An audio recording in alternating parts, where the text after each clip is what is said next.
Hello, everyone. How you all doing? Welcome to another 30 episode of the 34 Podcast. Peter and Victoria, they're going to be late, but I am with the awesome Frank Jofo from Jofo Podcast and Jofo In The Ring. How you doing, Frank? What's happening, Claudio? What's going on? Here we go. What's going on? That's all. Not bad. Not much. Not much. Work and comedy. Frank, just before we get to you, we got amazing people, tuning in already. We've got Kezia. We got the Jofo Podcast. Hey, Frank, did you hear of this Jofo Podcast? Good guys. Hey. I heard they have a show on Monday nights at 9 p.m. So Yeah. I'll be tuning into that one as well. No. So right after this, you get to tune into with them on 9 p.m. They're amazing. Even Frank Jofo and Jofo In The Ring, all these people are awesome. No, seriously, give them a shout and they'll help you. We've got Kezia, we got Melanie, we got Jess Sorrell. Jofo Podcast is tell Frank the mic isn't working. It's using the webcam mic. For real? Yeah. Wow. Thank you. There we go. That's what happens when the prod god is working instead of helping out. Fuck. So while we hear Frank cursing and everything, so ladies and gentlemen, just do the usual. Don't forget to like, share, and subscribe to our page for awesome shenanigan episodes. We do this every Monday night at 7:30, and the reason why we're doing this on Monday night, because a lot of people have been asking, hey, bro, how come you guys are doing a Monday night? It's because Monday, this is the time when we can do it. We used to do it Sunday pre-recording, but because the Dirty Four, the Dirty Four, we do a lot of gigs, usually on Mondays. We try to do when we can. Sometimes we do the gigs together, so it's hard for us to get on doing here. But when we don't have gigs, or when one of us does not have a gig, we tend to get the ball rolling. And there we go. Kezia says sounds weird. Sounds weird. Is it better now? Or? Yeah, much better now. Okay. Yeah. Hold on, and just I think the old prod guy tried to sandbag me before. Yeah, I know. I know. He's like, it is. Yeah, exactly. But you know what? The proud god is probably like, oh, you know what? I'm not gonna be there. I'm gonna fuck Frank Jofo. you know what the difference is? You can't call yourself the prod god if you're not involved in any podcasts anymore. You understand? Exactly. So, hey. Yeah, exactly. Hey, but you know what? By the way, Frank, the prod god, who sponsors you guys? Just let everyone know here. We have we're both sponsored by the great establishment of Esports Central, 1231 St. Catherine Street West, where 8 to the Tracks and what's that guy's name again? Oh yeah, Bruno work at Bruno Romana. Yeah, Bruno Romana. That's Salam. Anyways, yeah. So they and then they have the other sponsor too, Bongia as well. But there's gonna be some. We're in talks with Bongia too, and we're gonna be. Well, not us, personally, but I talk myself with Jofo now because I'm helping them out a lot as well because I became the prod god automatically here because the original prod god doesn't want to be the prod god anymore, but that's for another day. But yeah, they have Bongia as well. Cool. But things are going well. I can't complain. You know what I mean? Like it's a little different without I don't even like saying his name on the podcast anymore, Bruno, because he's not helping us here anymore. But hey, in spirit. Exactly. Yeah. So while the Jofos are sponsored by Bongia and Esports, the Dirty Four actually have a sponsor. We have a sponsor. Wow. Yeah. It's called Ugats. That's what it's called. Ugats. That's what we're called. You had me going there for a second. I was actually excited for you guys. So Ugats, you can find them on Pornhub, RedTube, all those dirty sites. They're dirty sponsors. Like dirty for Ugats. I can't show Ugats here because it's rated R. But no, we're gonna get sponsors eventually. We're just working on that. So that's it. So Frank, man, it's been a long time. So how's wrestling in your side of the corner? Hey, you know what? I just got word that I got word this weekend. Jeremy Prophet ended up winning another set of belts. Nice. He's a tag team champion for the IWS. Nice. For the IWS International Syndicate Wrestling, Yeah. and he just became the tag team champions of XZW, this past weekend with Carl Jepsen. So now they're double tag team champions now. For us personally on Jofo In The Ring, I can't. It's work every day. It's you know what I mean.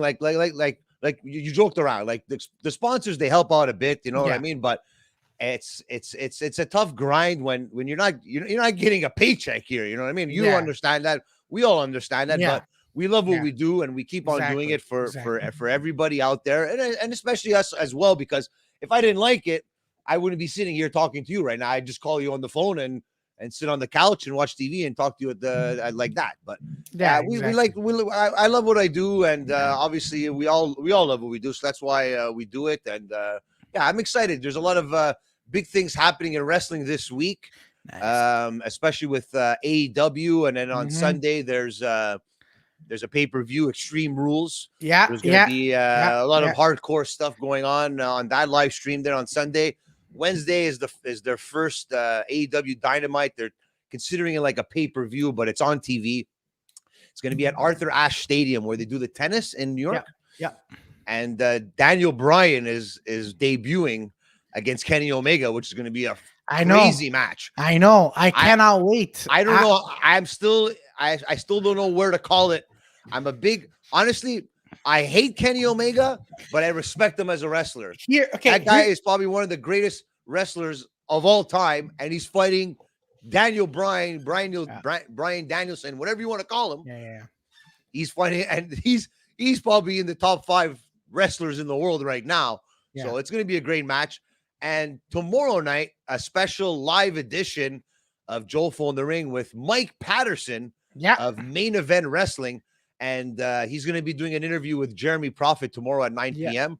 I know you. I personally, do you know Mike Patterson? I know Mike Patterson. I performed with him at the Nest, but I've never, I don't know him. If I see him, we're gonna have a conversation, but I'm not close to him as I'm close. Good conversation or a bad one? Well, it's simple. Hey, how are you?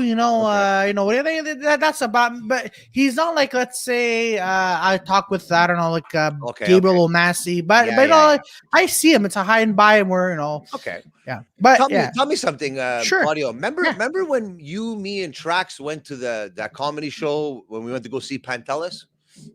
Yes. Was he on that show? Mike yes. He was on.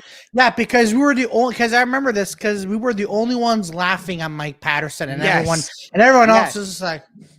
Because I remember, because Trax told me, he's like, I think he was there. I go, it looks like him, but it doesn't sound like him. He's there. I know you knew, because I know you have a good memory. So because he has a voice like this, and then you're like, I got the baby. You guys want to know how that? I'm like every time I see him, it's just look, I love his persona on stage. So just hearing him talk for an hour, just like that, I'm like, oh my god, he must have stories galore. Oh, he has stories. I know he was a manager for Jeremy back in the day in IWS. He was his mic guy. He was his voice, So all come full circle here. And I know he's a good comedian for what I see. Like I said, I didn't even know he was on that show until we confirmed it here, but I remember how funny he was, and I remember we were laughing at him or laughing with him. Or at him, at him, but you know what I mean. No. Honestly, it's really fun. Every time I see Mike Patterson, I always have, he's always enjoyable to watch. But I know, obviously, in comedy, you have different debates of I don't like this guy, I don't like that guy. But I'm for me, there are some comedians I don't like, but Mike, there's just something about Patterson. The same politics are in comedy like there is in wrestling, I guess. There is. There is. And you know what? I want to, I want to pick your brain at it a little bit. You mentioned Kenny Omega. How come you don't like Kenny Omega? You know what? Because it's funny, because like I said, I think I've said this a million times. I'm a WWE guy, far and true. So anybody that's not with WWE, I hate this guy. I don't want to. But you notice these people, and you Yeah. look YouTube videos, and you watch events. I respect the guy. You know what I mean? Not as much, maybe not as much as Cody Rhodes. That's another story. But Yeah. Kenny Omega, wrestling wise, forget it. The guy, he's fought guys that and matches. He's fought in matches that nobody will ever be able to reproduce ever in their lifetime, especially against the guys he's fought in Japan and all around the world. That's not even considering what he's done in America and in North America. So that's why. So I wasn't a big advocate of wrestling in Japan, but it seems to me that I should have gone on the bandwagon a couple years ago, because he made his name there, and now he's bringing it back to North America, and he's killing it right now. 5-star matches. Yeah. Not the best guy on the mic.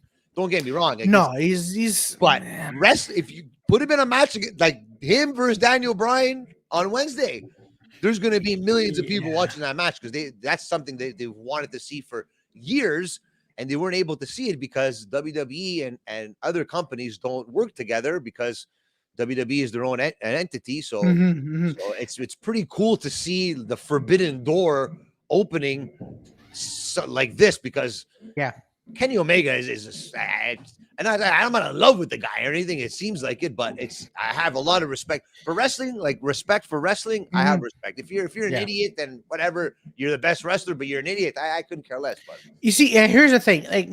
Like hear what you're saying. When Kenny Omega started in AEW, I'm like, oh shit, all right. But now he's becoming a klutz. Well, that's his character, right? Yeah, I'm like, I don't know what it is. It's just, at first, I'm like, okay, you know what? Like, here's the thing for me when wrestling. Okay, you know what? Like, I like to look at it as a new thing. I'm like, okay, so every wrestling I find, like, there's like a little comedy relief. I'm like, okay, you know what? I guess AEW could be they have Kenny Omega, they can make him a comedy relief, but now it's too fucking much. Except for when he fought, and my friend Alex DeLuca is watching this, and I mentioned John Moxley last week. I'm gonna mention this again. When he fought John Moxley, and he came out of the ring, when he came out of the when he came out with a bat and a broomstick with barbed wires, I'm like, okay, but then he was becoming too much of a klutz. I'm like, what are you doing? Because it all depends. It all depends who he fights, right? Because if a guy like, don't get me wrong, Dean Ambrose / John Moxley / whatever you want to call him is a great wrestler, but he's not on the level of Kenny Omega. So now you have Kenny Omega, versus Daniel Bryan. Like, just saying that, is like getting me excited to watch this match, because it's two great wrestlers. There is no storyline. There is no bickering back and forth. No prod god stuff, and you know what I mean. Like, it's just wrestling match. Let's go. Ring the bell. Let's see who wins, and then they ring the bell at the end. I can't wait. Who do you think is gonna win? That's a crazy question right there. Oh man. I think honestly, I'm gonna say I'm gonna say this. I hope it's a great wrestling match. I hope there's no like stupidities happening on the outside and a chair here or a distraction there. Let them wrestle. I'm pretty sure it's not for the title, if I'm not mistaken. So it's just a regular match. But I think just have the match, and whoever wins, and if I'm thinking that if Daniel Bryan wins, he'll get a title shot at a later date. Make that happen. Then you build the story that way, which is a great idea as well. If I'm going to pick one person right now to win, I got to go with Daniel Bryan. I hear you. I agree with you. I think there's going to be an interference. You know what? I hope not, because I hope not. It takes the whole what do you call it? The extravaganza of the match. You know what I mean? Because then it's like, because in WWE you always think like, okay, someone's gonna come in. There's gonna be some kind of stupidity there. Yeah. And then it's like, okay, you know what's coming. It happens. You're pissed, but it has to happen in a good way. It has to like develop nice. Okay, here comes Claudio, hits him off with the chair in the head, throws the chair. The ref comes in, 1, 2, 3. We've seen it a million times. Right? I think. I don't know, man. Something that it'll progress the story, because that's one thing about AEW that a lot of people get pissed off at. Yes, there is no storyline movement. There's no advancement. There's only two guys in a ring, and it could be anybody, right? Because in the end, all these guys have never fought each other in a very, very long time. So Yeah. all these guys coming to AEW now, it's like, wow, all these dream matches, right? Yeah. But in WWE, we've already seen these dream matches before, so nobody cares. But there has to be a hook. There has to be something to sink me into this storyline. So I think Daniel Bryan winning this match clean is the best way to go. But AEW, it seems like they could do anything, and everybody will love it. So yeah, exactly. That's in the end. So then, what the hell do I know? So but I have a feeling, and again, everyone's gonna be. I know I'm annoying bringing him up. But I think Mox is gonna come in. Now he's everyone's saying that he's living his best life now because he's fighting all these guys that he never was able to fight before. All the Suzuki there, and he's gonna be fighting Lance Archer. But me, I personally think that he's gonna screw over Eddie Kingston, and then they're gonna go against each other one-on-one because that's gonna be crazy. That's gonna be like, see, that match there, when that happens, that's a match that you're gonna enjoy because I know how much you love John Moxley, the way he wrestled in that match with Kenny Omega, right? Yes. That hardcore style, and that I don't give a shit what happens style. That's what's gonna happen with Eddie Kingston. But for now, he's just being that conservative guy, and he's not going for any titles or anything. But the guy's still on top of the world. He's still getting standing ovations every time. Yeah. Merch sales are probably top 3 in the company, and every time he comes out, Tony Khan bought him the Wild Thing song. Yeah, which honestly, I'm not a fan of that song. I know what. Every time I hear that song, I think Charlie Sheen's coming out for. Bring back unscripted violence. Come on, that's his theme, man. I'm like, finally. And now I'm hearing Wild Things like, come on. It was only supposed to be one time, by the way, huh? But I think the Wild Things, the entrance music, I think it's just based. I think they're gonna keep it for him when he's with Eddie Kingston. Once he's not with Eddie Kingston anymore, and I probably think that's gonna happen eventually. So that's a good storyline. It's they're friends, and when the thing is in wrestling, when you're friends with somebody, eventually someone's gonna screw the other guy over. Yeah, exactly. Start a new rivalry, right? Because it's an easy way out of getting out of that storyline to go into another one. So we'll see what happens. But that was a good song though. But so you were that's the AEW song, right? Yeah. Okay. Yeah. You weren't a big fan of the Dean Ambrose one there when the car revving. It was okay. It was okay. Because it was okay. Like they used it once or twice. I'm like, all right, but unscripted violence. I'm like, all right, because this suits John Mox. Like this is the kind of guy who takes a beer ball and smashes over his own head. Well, that's the thing, right? Like your music has to portray yourself exactly in a way, right? So exactly, you're not going to come out to A B C D E F G. Like actually, you got to get people invested. And if I hear that from John Mox, I'm gonna go, this guy's a bozo. So or even better, it's like Jeremy Prophet. He comes out the song, "I'm a Bobby girl." I'm like, come on, really? Like, really? No, please no. I swear to God, if you ever do like a Jofo in the ring, like like these wrestling idol matches, like Peter Bowen has to come out to, "I'm a Bobby girl in a Bobby world," and then we're gonna try replicating the DX, but we're gonna ruin it so bad. But that's oh man, it's a shame because with the COVID and everything. But I feel that I think we're somewhat there to a point where I think next summer, if we keep the pace going, we'll be able to pull off something like a Jofo Jam with comedy, music, wrestling, entertainment. You know what I mean? Nice. Like a big, like not a festival, like closing the street down kind of thing, but maybe in an arena or a gym or something. But me personally, if I had it my way, I would do it on like an outside venue. You close it off with fences and stuff, so people could come in and pay to come in and enjoy the like maybe a 2-day event kind of thing, like a Warped Tour or something, or like an Oceania kind of thing with different things happening. You could go watch a wrestling match and you could be listening to music at the same time, kind of thing. Yeah. So the future's future's looking good. We just got to keep the foot on the pedal and exactly see what happens. Maybe, hopefully, the prod god will come back to help us out a bit. But other than prod god is busy being a prod god at the esports. but that's not a podcast, right? So I don't know. I know. What do you call himself there? The manager god? Or whatever. I don't know. That has nothing to do with podcasting for me. The manager, the manager. Oh no, the sports god. A guy that never played a sport in his life. So.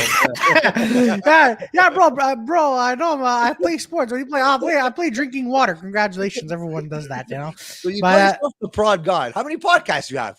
None. So you call yourself the sports god. How many sports do you play? Okay. Would you like something to drink? Also, you're a bartender. Okay. Okay, now I understand. Hold on. Can I have rum and coke? Hold on. I'm just screwing around. I'm just screwing. Yeah, around. sure. Yeah, sure. You know what? Who knows? Probably you're setting this up for next summer, so you get to fight him in the ring. Who knows, man? Who knows?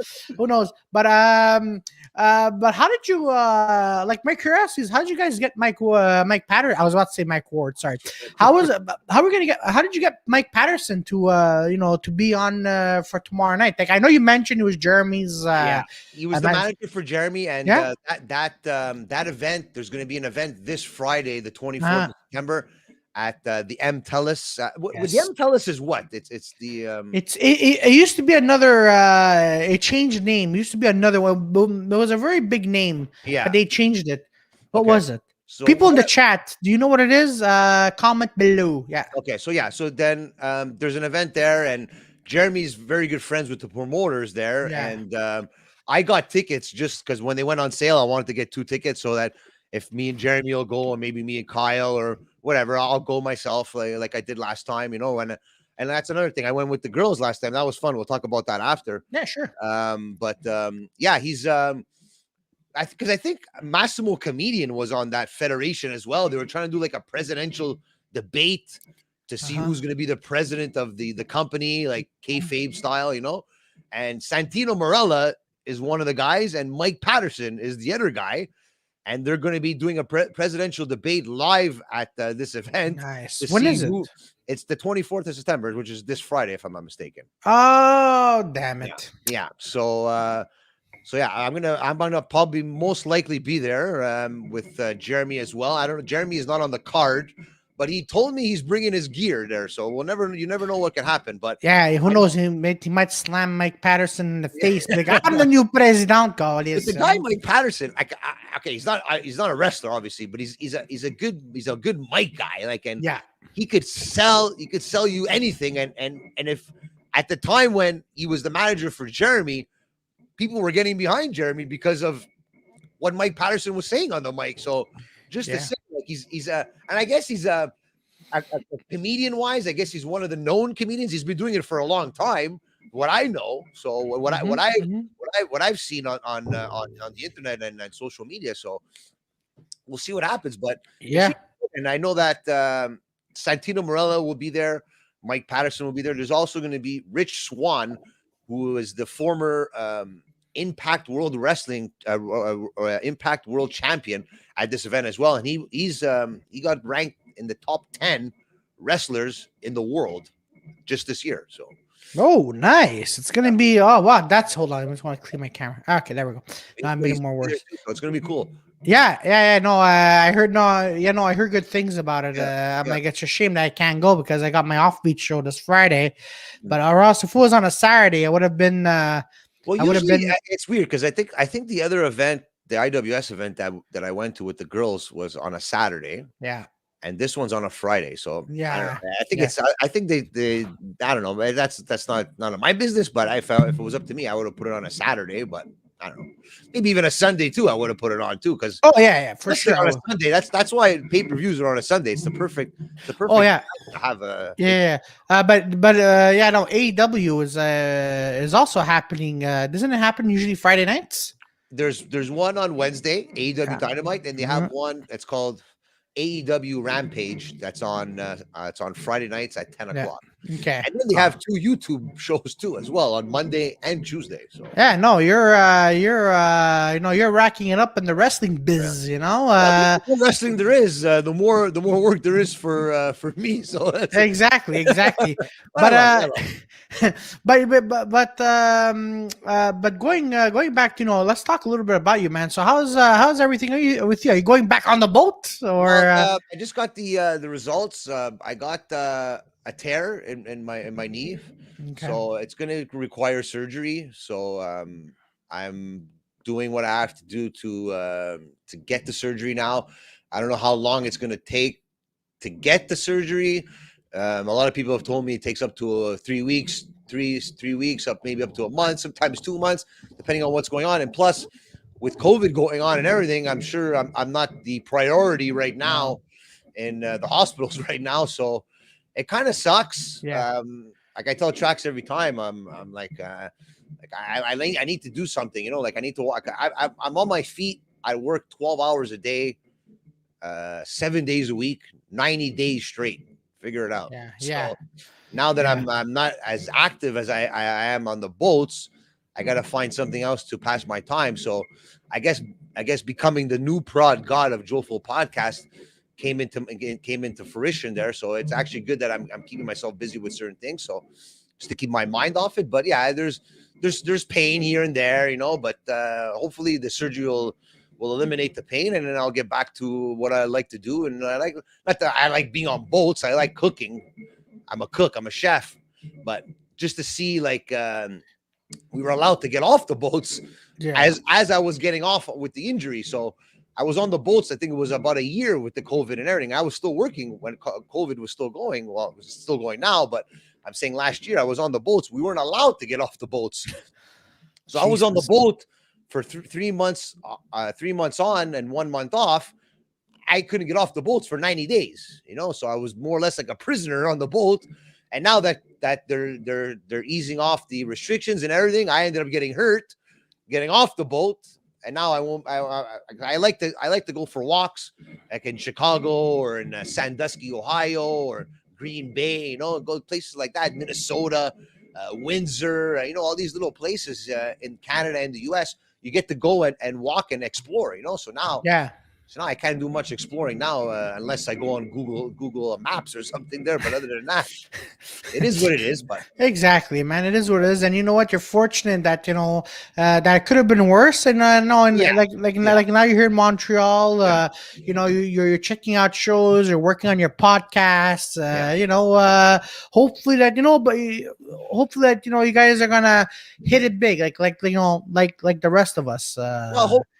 Like I said, with the I know you guys would do your comedy shows, so it conflicts with these wrestling events, but it'd be nice to have like a good crowd. And I tell Jeremy, it's like, it would be nice to have all these guys there. I go, but a lot of our friends are all comedians and they work in the industry. So on a Saturday night, I'm sure about 10, 15 of them, even if maybe they might not be on the same show, they're doing all kinds of different shows. So it's hard for them to come to these wrestling events, right? Yeah. One we went to a couple of weeks ago was myself, Emily, and Mel Asaf. Yeah, how was it? We had a great time. It was an experience I'll never forget.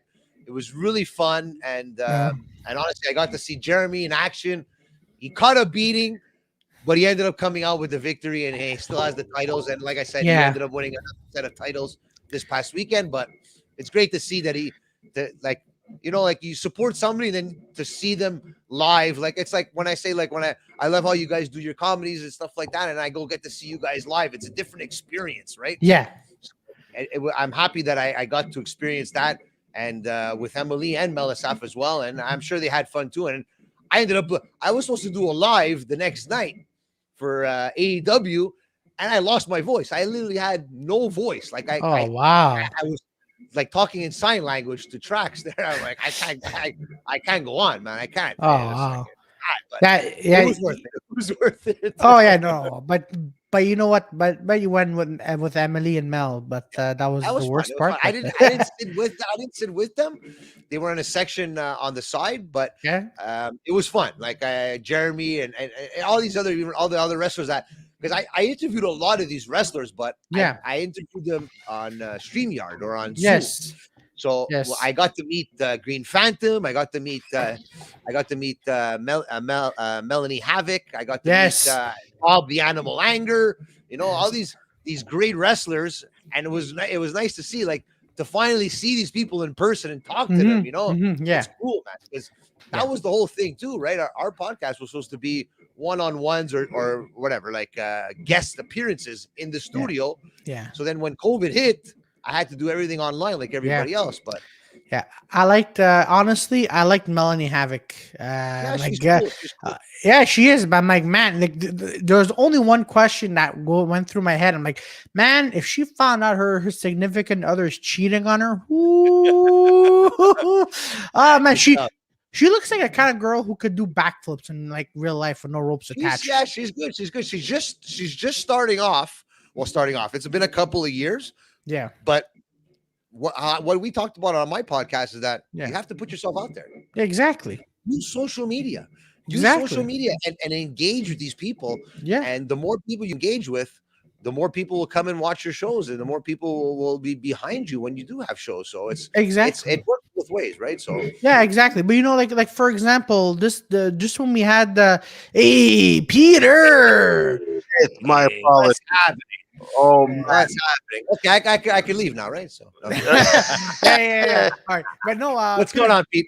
Oh shit, man! Just trying to figure out this. Apparently, Videotron actually locked me out of my. Like, I still have my. Like, I have my Helix, but I kept my old modem. Okay. Like, I was just being lazy on it, and then all of a sudden, out of nowhere, like, it just locked me out. I was like, "What the fuck?" So I like.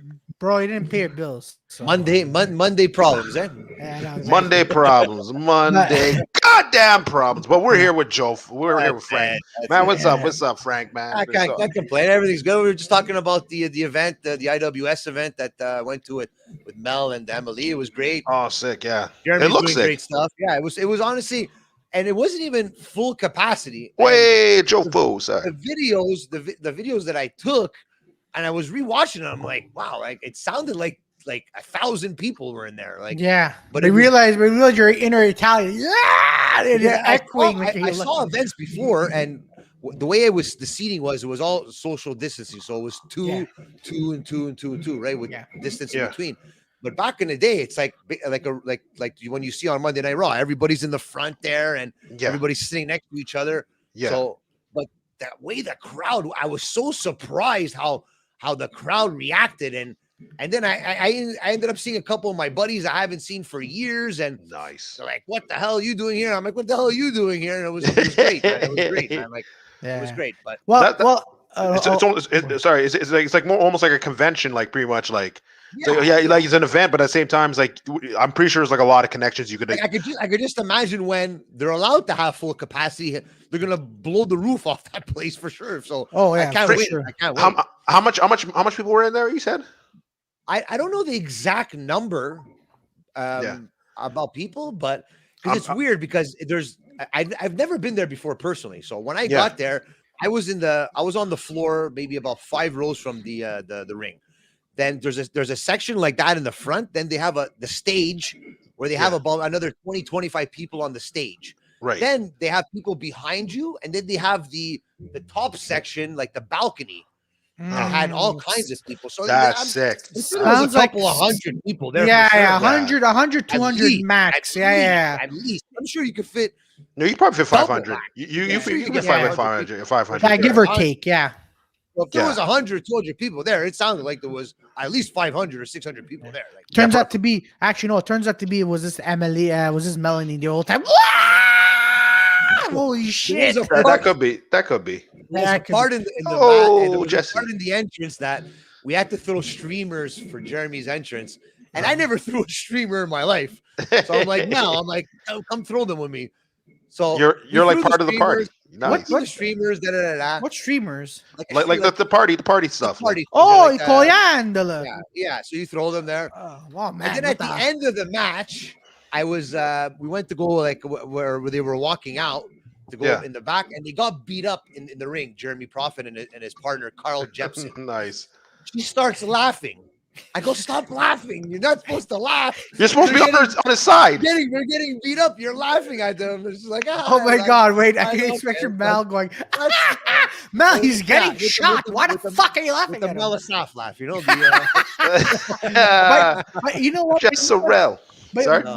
But you know, honestly, I had an almost similar experience. Like this past Saturday, I went to go check out Vic DiBitetto at the Leonardo da Vinci Center. Honestly, I have never, coming from a comedian, I have never laughed an hour and 20 minutes straight in my entire life. And then there was this guy named Lu Siciliano Raggiato, Joe Pellegrino. We had him on. And then he also came by on Thursday. Joe Pellegrino came by on Thursday because I was the first stop he made when he came to Montreal. But man, just seeing these two on stage. I know there's this guy named Joe Cacchione, or whatever he calls himself, a comedian, whatever. He's from Toronto, eh? Yeah. He's from Toronto. He's done a couple of shows with. I think you had him. His name is. Giuseppe the MC, whatever his name is. Yeah, they're friends as well. Yeah, he's from Toronto, they're friends. But you know what? Like my man, Saturday night to get to especially Vic DiBitetto's level, where every minute, well, usually it's supposed to be like every 20 seconds laughter, but every minute this Vic is. I was on the floor laughing, and I'm like, this is something. Wow. But then. Yeah, sorry, and then there's this guy named Steve Nash, right? He's a local comedian because this guy Joe Cacchione was on, and Steve Nash was like, "Hey, you know, Joe. I mean, I shouldn't be saying this live, but I'm like, hey, you know, Joe Cacchione does something, right?" And then as a show he was going on, Steve Nash like read it, heard it, and then at the end we're walking out, right? So Joe Cacchione was standing at the exit. He's talking to some Lash Door Italians, whatever. But then Steve Nash turns to me and goes, "Hey, Claudio, isn't it funny that it was my first time hearing Joe Cacchione, yeah? But I heard him before." I'm like, oh shit. No. I'm like, oh shit. I'm like, you should have kept that on the backside. You should have said that live. Well, it's out there now. We're on YouTube Live here. Exactly. He stole jokes or he just said like I don't understand. Like I'm pretty sure that's what he's saying. I'm pretty sure that's what he's saying. Yeah. I'm just trying to keep it rated G. But anyways, Jester. Well, it's already too late. You said it. What the fuck? Hey, you know what? It's just your fucking opinion, Claudio. Exactly. Hey, Jess is like, I am friends with Giuseppe the MC. Good for you, Jess. Good for you, Jess. Good for you. I haven't seen much. Well, I know Giuseppe MC is doing his thing there, but I haven't seen much. He's not doing much. He's not doing much from what I see. You know, just like your friend Guido Grasso, he's MIA. You know, missing in action. Guido Grasso, you know where to go. He goes checking him out on the Pantelis' YouTube channel. Exactly. I'm actually pretty excited. Just to talk about Pantelis for a second. Terry and Ted.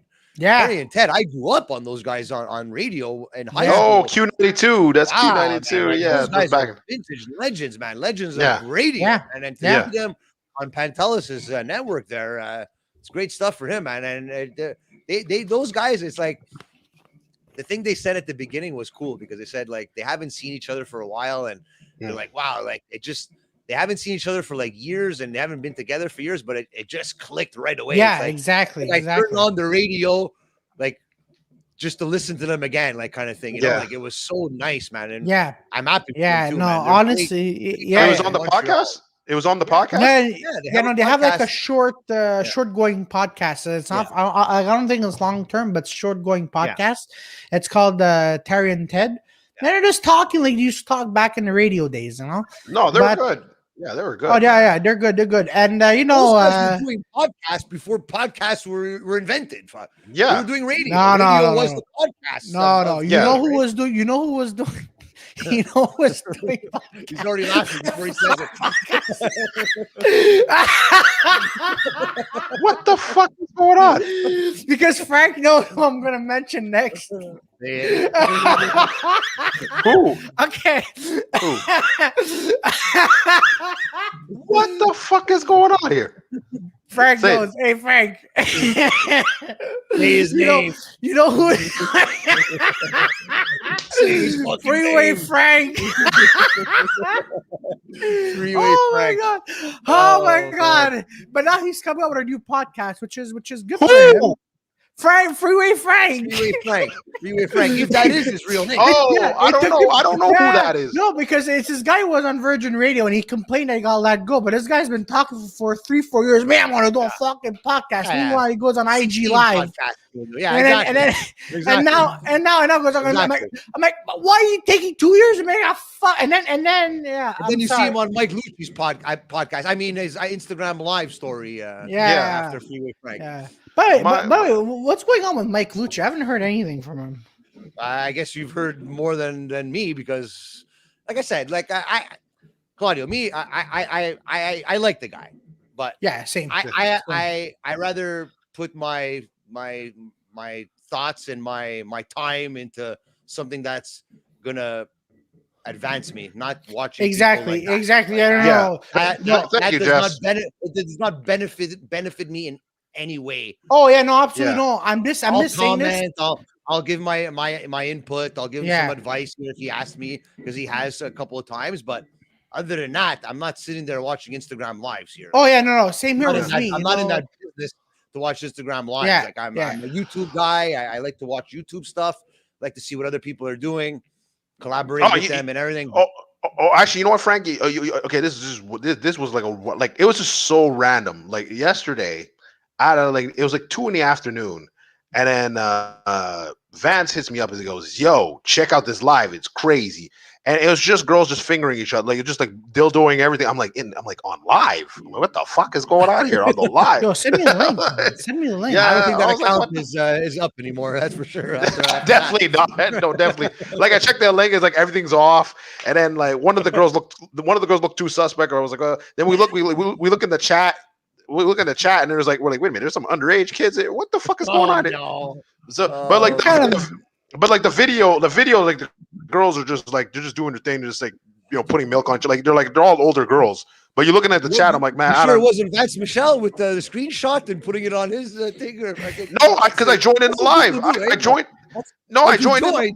I joined in. I was like, okay, let me see what's going on in the live because he says we did. So I said it, and we're both in there. I'm like, yo, look at the girl fucking sucking the dildo. She has filters on. She has filters. She had like buddy filters. She's sucking the dildo off. And she puts it in. We're like, dude, it's 2 PM.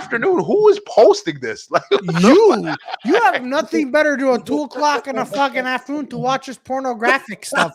You should have sent me the link too. But anyways, you got nothing better to do at 2:00. You know what I was doing at 2:00 in the afternoon? Try not to, I had to go get my girl that I'm seeing cigarettes because she was craving cigarettes.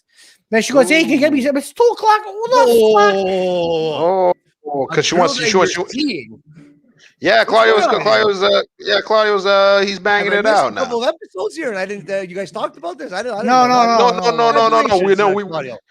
Yeah, Claudio's doing his thing, man. I'm doing my thing. I'm doing my Good, thing. good for you, Part bud. time. I'm not. No. Well, Frank seen me fucking up with 2 other girls, so I'll forget. That's another story. That's for another day. I'll see you That's another Thursday, day. bro. That's another day. I'll see you Thursday.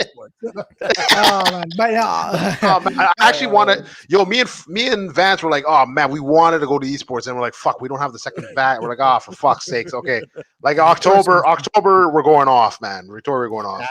It's fun. It's fun. You know what? Because when you get the right crowd at esports there with the guys like we had last time, it was a good time. It was a good time. It was After a the good comedy time. show, Yeah, it was a good I time. went. Yeah. I went. When was it? I went not too long ago. And then I saw a girl making out with 2 guys. I'm like, Jesus fucking Christ. Meanwhile, I'm Nobody fucking called there in the me corner of my notebook. I know. And then the girl goes, she goes, hey, and then she keeps there, and then she goes, hey, how are we're talking? I'm like, good. Then she turns, she makes out with this other fucking guy. I'm like, what the fuck is going on? I'm like, God damn. And then I'm like, oh yeah, I gotta keep my That's normal time. No, that's the normal time at the clubs. Like, the clubs, you see that shit a lot. Yeah. You see like that doesn't. We need that esports though. Esports. It's St. Catherine. I forget the freaking 1231 St. Catherine Street West. Yes, And that's there it. you Oh, go. that's your East, west, sponsors. That's your go up- sponsors. Go up Yeah. those broken escalators to go upstairs. And Yo, yo, man, I take the elevator going up. My Okay, God, everyone thinks I'm weird. Like, like how'd you get here up here? It's called. There's an elevator? Yeah, there's an elevator at the end. You press go second floor. Yeah. Why did Instead you of tell going me up that? Instead of I going up told the you. escalators, you go straight ahead and you go up the elevator. Yeah. But I'm sure Bruno's getting a nice paycheck there because they don't have enough money to pay the rent there, so the escalators are not working over there. God. Or My God. or Take it's a either pay cut, paying the Bruno. staff. It's either paying the staff or paying the escalators. But hold on. Jess has a comment. She goes, Australia's international borders are opening up in April next year. Hurry up! I want to go to Canada. Fuck, it hurt me doing that voice. But no, Jess. It sounds like it's too good. It's too good. Like things are happening. It sounds like things are going bad in Australia. I know, yo. I'm like, shit. I don't want Jess to is doing okay there, but yeah, it's pretty crazy there. No, I think Jess. I thought we were bad, but there's other countries that are way worse than us. So I mean, Yeah, like I don't have much to complain about. No. Apparently, Jess is like on the outskirts. She's saying like the main cities, like so Melbourne. Okay. Yeah, they're going like. Yeah, I saw the other day they're like breaking police riot. Like they're like It's crazy. police. Yeah, I was like, what the fuck? 2 hours a day. I don't know if this is true or not. Apparently, they're checking people's liquor account. If you have six, if you have six more beers, like if you have 6 beers, that's it. Like you can't go past that. I was like, what? I was like, I don't even know if that's true. That's Like fucking in your school bag or like in your fridge kind of thing. in your fridge. Like you can't go to your like house. That's what I was. But I don't know if that's true or not. But I saw that and I was like, what the fuck? I'm like, bro, dude, That's crazy. Yeah, I'm like, you're out of your mind, man. No, but you know, in a way, think I'll be happy. Be safe. Yeah, be safe, Jess. Remember, if there's any Michael Bay explosions, let me know so we could record them and then I'll post them here. Record them. Well, listen, actually, no. Speaking of which, there's like they were filming Transformers here, and it took them 5 hours to do a 10-minute scene because a chase scene. Even them, they were in detour. So, I heard inside information. I heard they're fucking up in that movie. I don't know what's going on with the film. What do you mean? What do you mean? Like I heard they had to like refilm something. Yeah, they did. Well, there's your insider right there, Pete. My insider's right. Yeah, he just told me they're fucking up. Yeah, Fucking up. And it's pretty specific what scene they have to do too.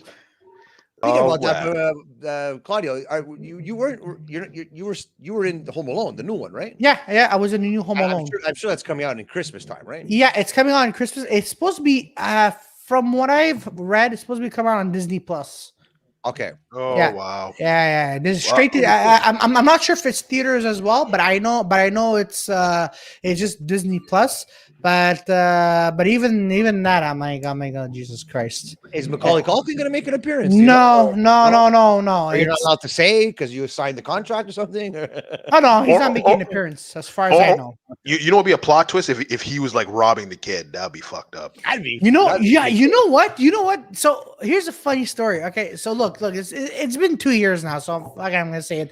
So when I heard about this, I'm like, oh shit! And then the friend who I was working on on the film with, she's like, hey, wouldn't this be a good twist if it was Macaulay Culkin the entire time? And I'm like, at first, like, shut up, that's not happening. And then we see a kid running, right? So we're on set, we see this kid running, but I didn't know they were filming. So this kid was falling in front of us, and then I see a guy who looks like Macaulay Culkin. Oh no! So I turned to my friend, but the cameras were still rolling. But a kid fell. This is like the 10th or 11th time, and I'm like, "But is this kid fucking special? Why is he falling in front of us?" And then the producer's like, "Sir, we're recording." I'm like, fuck! And then it's funny. And then it's funny because the kid is walking with the parents, right? And I get the Macaulay Culkin story because this has to do, again, I thought I saw. So we're in the background, no? So extras, they pretend like they're extras, right? So there's and it's like a little kiosk, in the holidays, and you walk around and see these little booths outside. Yeah. So I'm with 2 other guys, so we pretend to go to a booth, and we're pretending it's supposed to be just looking around, but we're acting like mobsters in the background. We grab the guy, we pull him out of the counter, but we're not saying anything, and then he's supposed to have a cash, right? It's supposed to be money. So then as the kid is crying, Right? You see us as a joke beating living shit out of the extra in the background. And I'm taking the money, and then he has like little canisters of maple syrup, and we just knock them out. I'm like, don't you fucking be late again, Vito. And that guy goes, cut. I'm like, fuck. But yeah, no, I thought it was Macaulay Culkin was gonna make an appearance, and like that would have been that would have been cool. Because I'm sure like everybody's thinking the same thing, right? Like Home Alone, why wouldn't he be there? Yeah, like exactly. nostalgia type thing. It's like having Billy Madison 2 with no Adam Sandler. Yeah, or it's like having Predators with no Arnold Schwarzenegger or Danny Glover. Well, we have that. We have that already. Yeah, we have having that. The Intellectuals without Guido Grasso. Hey, Guido. Well, I mean, we could put Claudio. Claudio. You like to laugh, huh? Or it's like having Dirty Four without without two of them. Without Joy Victoria. Dirty Two. Dirty Two. It's funny that you said that because I remember I was looking up like some Norm stuff that like when he passed away. I was like, oh, but it was weird because I was already looking up sitcom stuff with Norm, and then he passed away. I was like, oh fuck.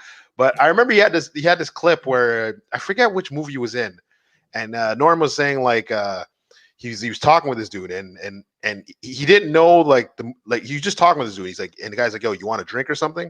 And, like he's on a movie set, but he's talking with this dude and he's like, you want a drink or something? He's like, yeah.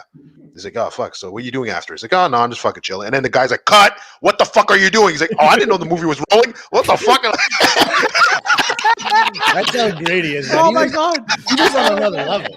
Oh my god, that was another level. Hey, Victoria! Hey, what's going on? I forgot though. Because, like I said, like I feel like I'm old sometimes. I'm 38 years old. But you're 38. 38 years old. Yeah. Shut the fuck door. Really? Shut the front door. Yeah. Yeah. We're shutting it. Like, bro, as I was saying, I thought you were like 45 right now. I'm kidding. Go ahead. I grew up on Saturday Night Live because I was too young to go out at the time when I was like 13, 14, 15 years old. So I used to watch Saturday Night Live at 11:30 every Saturday, and he was always there. And the laughs. The guy was on another level from everybody. Oh, absolutely. Yeah, absolutely. I think I might be mistaken, but I think Vic DiBittero once did a show with him, Adam Sandler, Norm Macdonald. This was back in the early with Kevin James, and I remember Vic was saying is like like he saw Norm Macdonald live. That's how I got into stand-up comedy by performing with him. Like he goes like seeing Norm on whatever television or movies or pre-recorded is one thing, but seeing him live and I remember there was an interview, right? And Vic DiBittero learned this very well from him. So what Norm used to do is, let's say Victoria's sitting in the front, right? And she has a big purse. Norm's gonna stop the show, and it's gonna seem like it's all like like it's scripted. All on the spot. Okay. Yeah, script that goes. He actually wrote in his notes. See girl in front aisle having a big purse, ? Take her purse and just riff off it for 2 minutes. Regardless if there's a big purse in the front row. Yeah. Regardless if there's a purse or not. Okay. Like, and then it would just seem natural. Like, for example, Vic DiBittero did a tribute on Saturday. No one caught this, but he was actually talking. He stopped. He turned and goes, "What the fuck do you have in that purse?" He takes the purse. The girl has a hand sanitizer, but she got a new one. He's like, you bought a new fucking hand sanitizer and he didn't open it. He takes a sanitizer. He rubs he's rubbing his hands. He opens the purse and you see Vic going, hallelujah. Hallelujah. And then he looks and goes, the fuck are you feeding your family in this fucking purse? But it's one of those you had to be there because he did it so well. And then Vic was saying, he goes, Norm was teaching him, find girl in audience, make fun of her purse, and it seems like it's all like random. That's a cool way of doing comedy too, right? Like there's not one right way of doing comedy too, right? And a lot of people used to say, "What the hell is this that he's doing?" He's like, "This is not comedy. This is not comedian. He's an idiot." But people are laughing. So I guess he's doing something right here. So same thing with the moth joke. I actually found out because like I remember everyone was like, "Oh, dude, it's smart." And it was a funny skit, but apparently he went on this other I forget what show that was, and he told the guy actually he was supposed to do one segment with Conan O'Brien, and then the producer's like, "Okay, you're on for the next segment." And he's like, "What the fuck? Like I thought I was supposed to do one segment." So he goes, "Okay, well, how long's the segment?" And he goes, "It's 7 minutes." But then he remembered this guy telling him the moth joke, but the moth joke is actually 20 seconds. So he's like, he's like, fuck it, I'll just make it 7 minutes. So then he added, he just added stuff in just to keep the story going, kind of thing.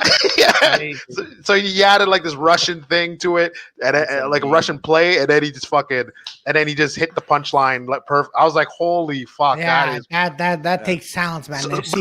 But the craziest thing is that what Conan O'Brien and Andy Richter were saying in the podcast is like, it's not the joke. It's watching, like for them, it's like watching Norm try to like which path is he gonna go with the joke. Oh yeah, absolutely. But you know, like here's the thing. Like when I learned in comedy, it's you could have a joke, like that's why like I love stand-up comedy because there's different types of humor, right? And let's refer to the Dirty Four for a second. The reason why we work is because we have different type of humor. Victoria has her vegan stuff. Peter has his. Listen. Vegan jokes. Listen.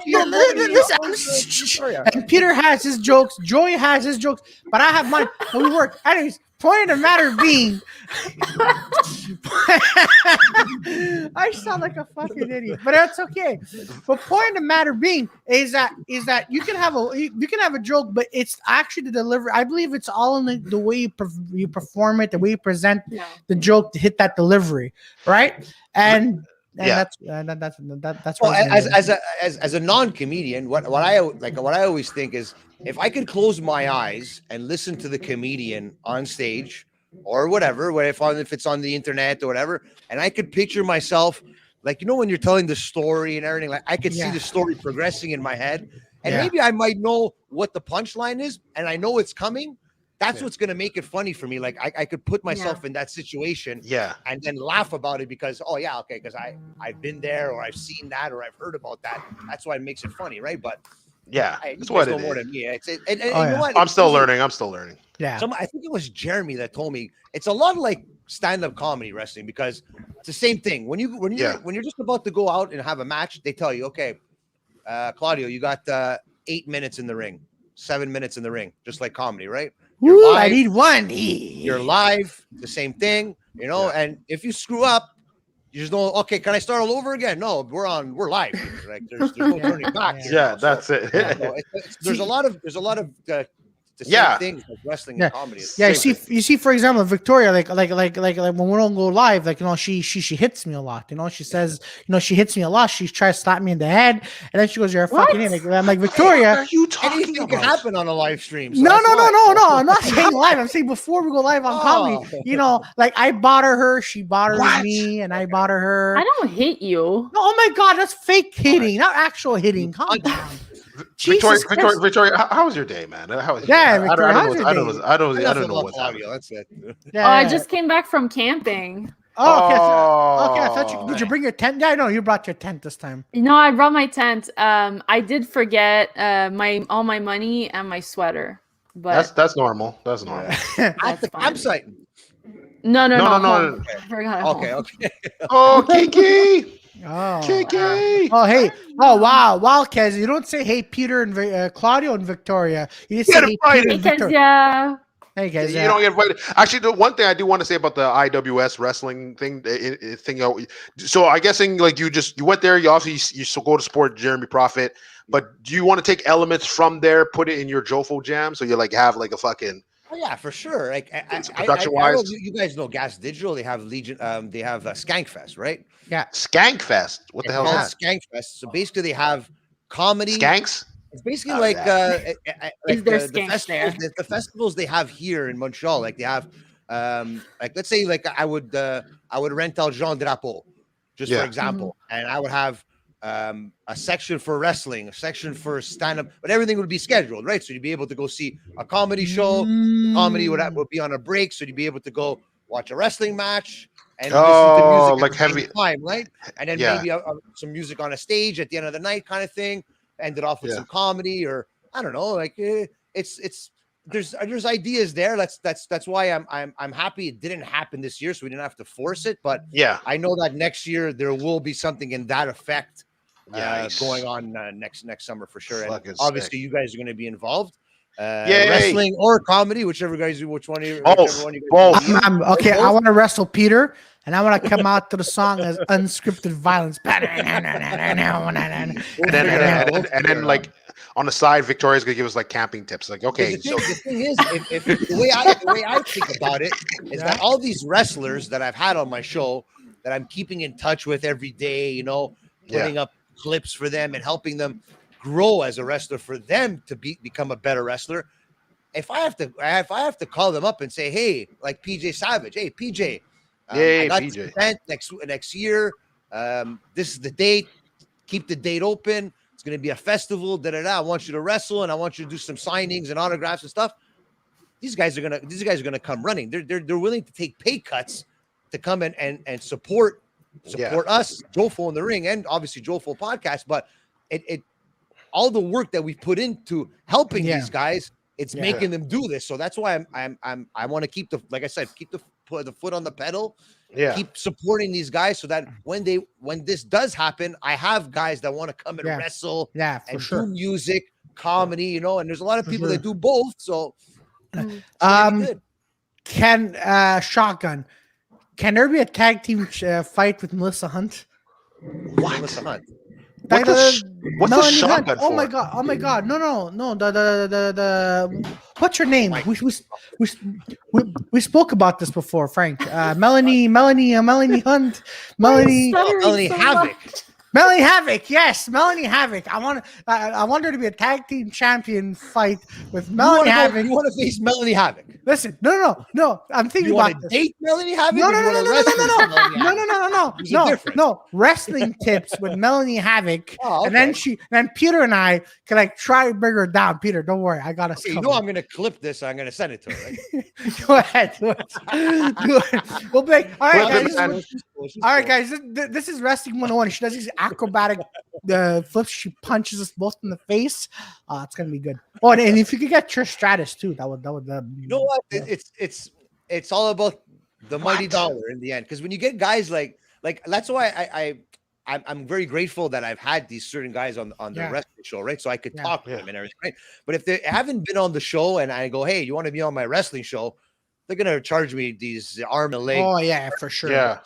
Hotel, flight, room and board, and then their fee to wrestle and be there, right? Because nothing's free in life, right? But like I said, I got a couple of certain guys that are going to be doing stuff for me on the cheap, on the gratuit, on the gratis, there kind of on thing. the gratuit. They want to experience Canada too, and it's good for them to show themselves in Canada, so they get more bookings in Canada too, right? But as of right now, I have two surprises that are going to be at the show right now, and Joey they are confirmed.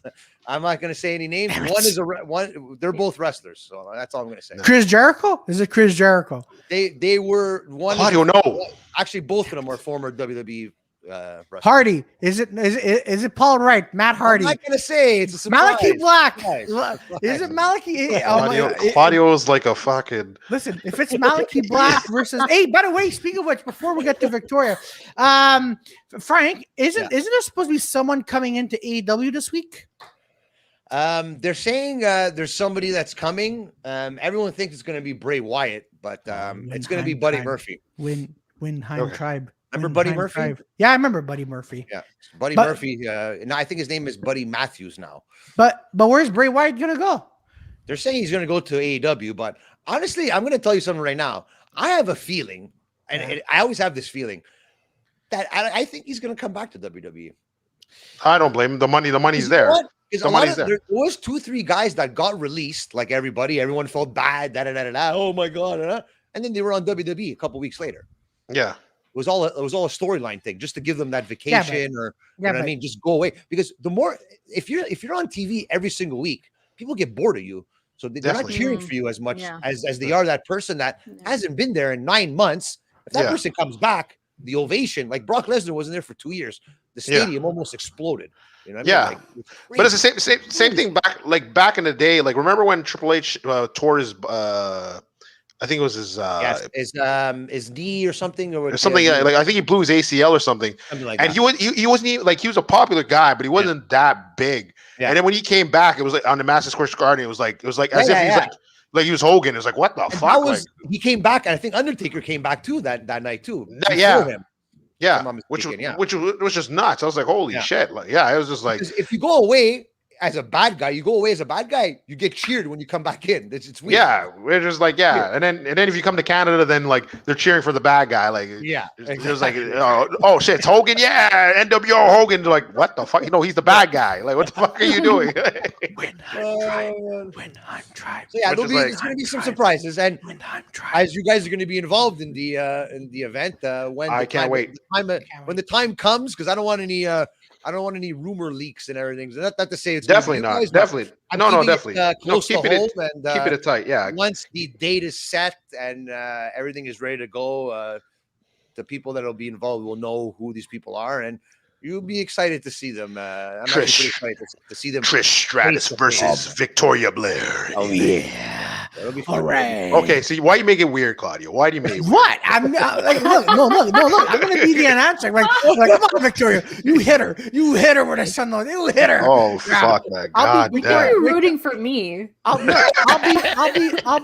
Paul Heyman, the Italian version of Paul Heyman, with the cell phone and everything. Yeah. And then I just want the crowd to cheer. I am Claudio Capri, and the whole crowd. And then you want the crowd to cheer this. You need a catchphrase, Claudio. Like if I was a wrestler, people would be cheering. Here we go. Here we go. What are they going to be cheering for you? Tell me. What is it? Yeah. Go Claudio Capri. You think they're going to remember that? You need a catchphrase. They will remember. Or this would be yours. Way.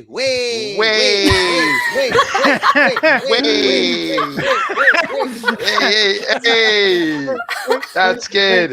And he goes, and then my mom said it, and then the crowd goes, she's a lesbian. The whole crowd. But hold on, Frank. Before Frank. In all seriousness, will there be fireworks at these events? Like when our names come out, will there be fireworks? Streamers. Well, fuck it. The thing is, if it's on an outside event, there's a lot more stuff you could do if it's outside, right? If I'm doing it in an inside event, there's not too much. There's a lot of restrictions to do a lot of stuff. Plus with the COVID and everything, so I'm thinking like things are going to be the same thing like they are this summer, next summer, maybe a little bit better, but at least people will be vaccinated and stuff like that. But other than that, if you're outside, I think there's more leniency. For those kind of events, but true. Like I said, I don't have a venue yet. It's all in the works. Yeah, I could go back to the venue I had back in when I had my first events at LaSalle Catholic. I'm sure they'll open the door for me for sure, 100%. That'd be a good venue too. There's even the Verdun Auditorium too as well. They reopened. They recalled it the Scotty Bowman Arena now. It was called the Auditorium before now because Scotty Bowman's from Verdun. Yeah, that's true. And also another thing, because on 34, I was thinking we should have fireworks, but then I realized that'd be cool. We'll see. At St. Paul's Pub. You can at least have those little sparklers. Sparklers. It could be at fireworks. I was even thinking about a firework. I was even thinking about the Lord William Pub. I told Kai, hey, it'd be interesting to have fireworks. And Kyle's like, the place is gonna go on fire. Or better comedy. How about that? How about people just? You know what, Peter? I'm gonna Peter. You know what? I'm gonna fuck you. I'm gonna find you. It was an event. You need no. You and your sprinklers. Like you gotta. No. What I said was like, come on, Peter. You know what? I'm gonna find you. I'm gonna take the pizza or Domino's pizza and shove it in your face. That's a Claudio catchphrase right there. It's like, listen, I'm gonna fucking fuck you in the middle of the ring. Right? Yes, I'm gonna make you laugh until you shit your pants.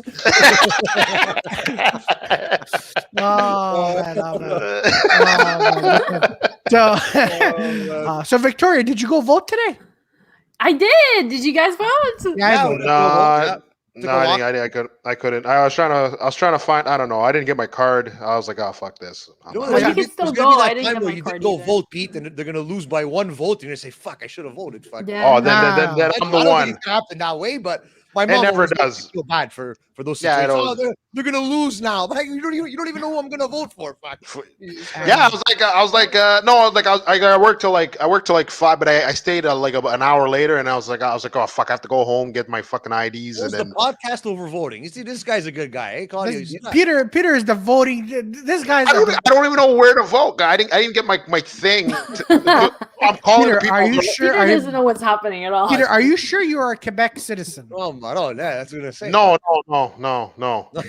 You're not sure. You see, because You know what? I'm gonna put my citizenship on the line at the Jofo Jam. Okay, at the Jofo Jam. Winner takes all. I'm gonna bring you down here. I'll bring you down. If I lose, I have to get out of Canada. I don't even know where I'm going. I was born here, so I don't know where I'm going. Hey, I have a question for you, Frank. Before you go, I have a question for you. So can we be characters that are already invented, or do we have to make up our own characters? We make up our own characters. The best thing is to make your own characters, because as a kid, when I did it before, I wasn't thinking the right way, and the only person that was invented was mine. I stole my gimmick from the Brooklyn Brawler. I called myself the Villamard Brawler, but that's everybody okay. else That's was different. Yeah. Everybody else was The Rock, Undertaker, Hulk Hogan. If I wanted to keep this thing going, I would have probably got sued from Vince McMahon. 100%.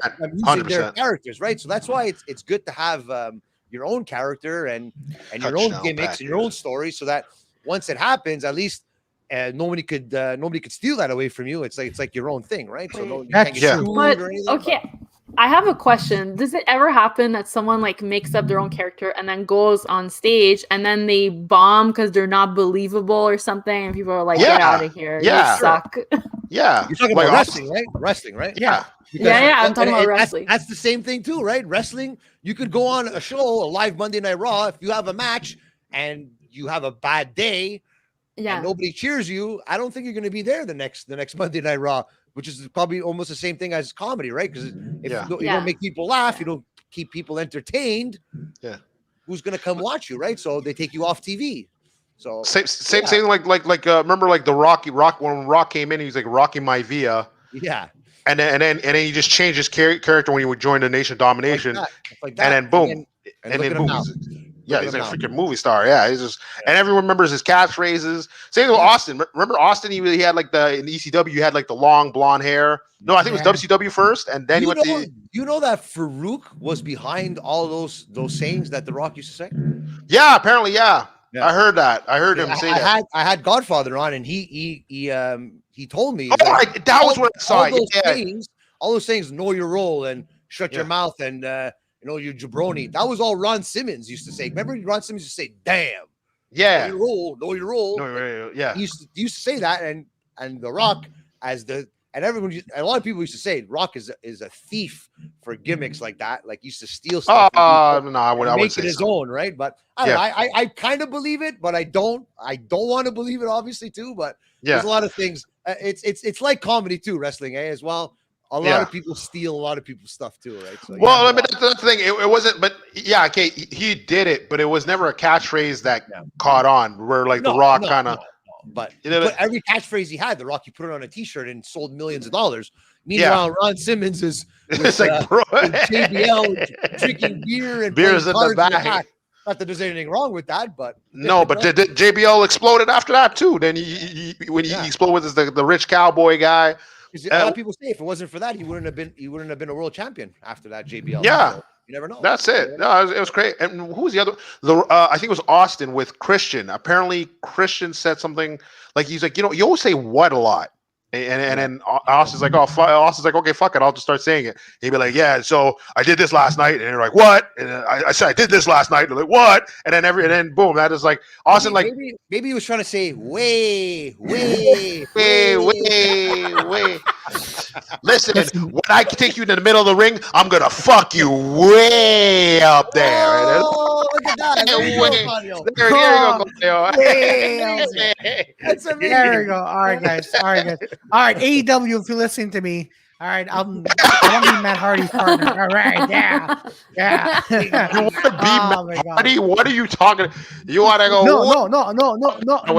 I want to work. I want to work with Matt Hardy. Okay, Claudio, this is the question right here before I go. Okay. Yes. If it came down to right now, somebody comes on the stream right now and says, Claudio Capri, you could go to Hollywood, become the next Dave Chappelle, or you could go to AEW and become the next John Moxley. Which one will you choose? Ooh, that's a choice. That's that a choice is for a Claudio. tricky question. That is. Oh, Yeah, fuck. answer the question. Answer the question. Just one. Okay, it has to be both, huh? No, it can't be No. both. Just No, one. that's what I meant. It can't be both. It cannot be both. I was talking really fast. honestly. Well, here's the thing. I could transition if I go from one to the other. So let's say I go for the. Okay, let's say if you had to pick one, what's up, real? If you had to pick one and do it path, for the rest of your one life. path. You make $10 million a year doing that one thing. Go to Hollywood. Whoa, And be a wrestler? Right? Yeah. Be a wrestler? Hollywood to be a comedian. You fucked up. AEW to You. become a wrestler. Hollywood comedian. Well, Don't He pick said the go to comedian. Hollywood to pick both. You You're fucking. gonna be throwing You look tomatoes at this you now guy. on stage now. Fuck. You Okay, fucking you throwing know what? tomatoes. Okay, you know what? Okay, here's the thing. Okay, so smart me that I am, intelligent before you go. Ooh. I'm gonna go to Intelligent? AEW. Yeah, shut up, Peter. I'm gonna go to AEW. I'm gonna become the next John Moxley Jr. or whatever the fuck. Yeah. Right. Get my ass hopefully have a insurance. So what I'm gonna do? Oh, I'm gonna get myself injured. So then my insurance is gonna pay for it. Oh, so Then hold on, Victoria. No two choices. One. You have to pick one. There's a one, genie Claudio. that comes out of a bottle, and he's Yeah, like, "There's one one wish, thing you that's can it. do. One. No. $10 million. The other one is blocked for you forever. Yeah. Yeah. Right? I think You it's can't you know what, fucking do it. Victoria, we're gonna say he's undecided. He's undecided.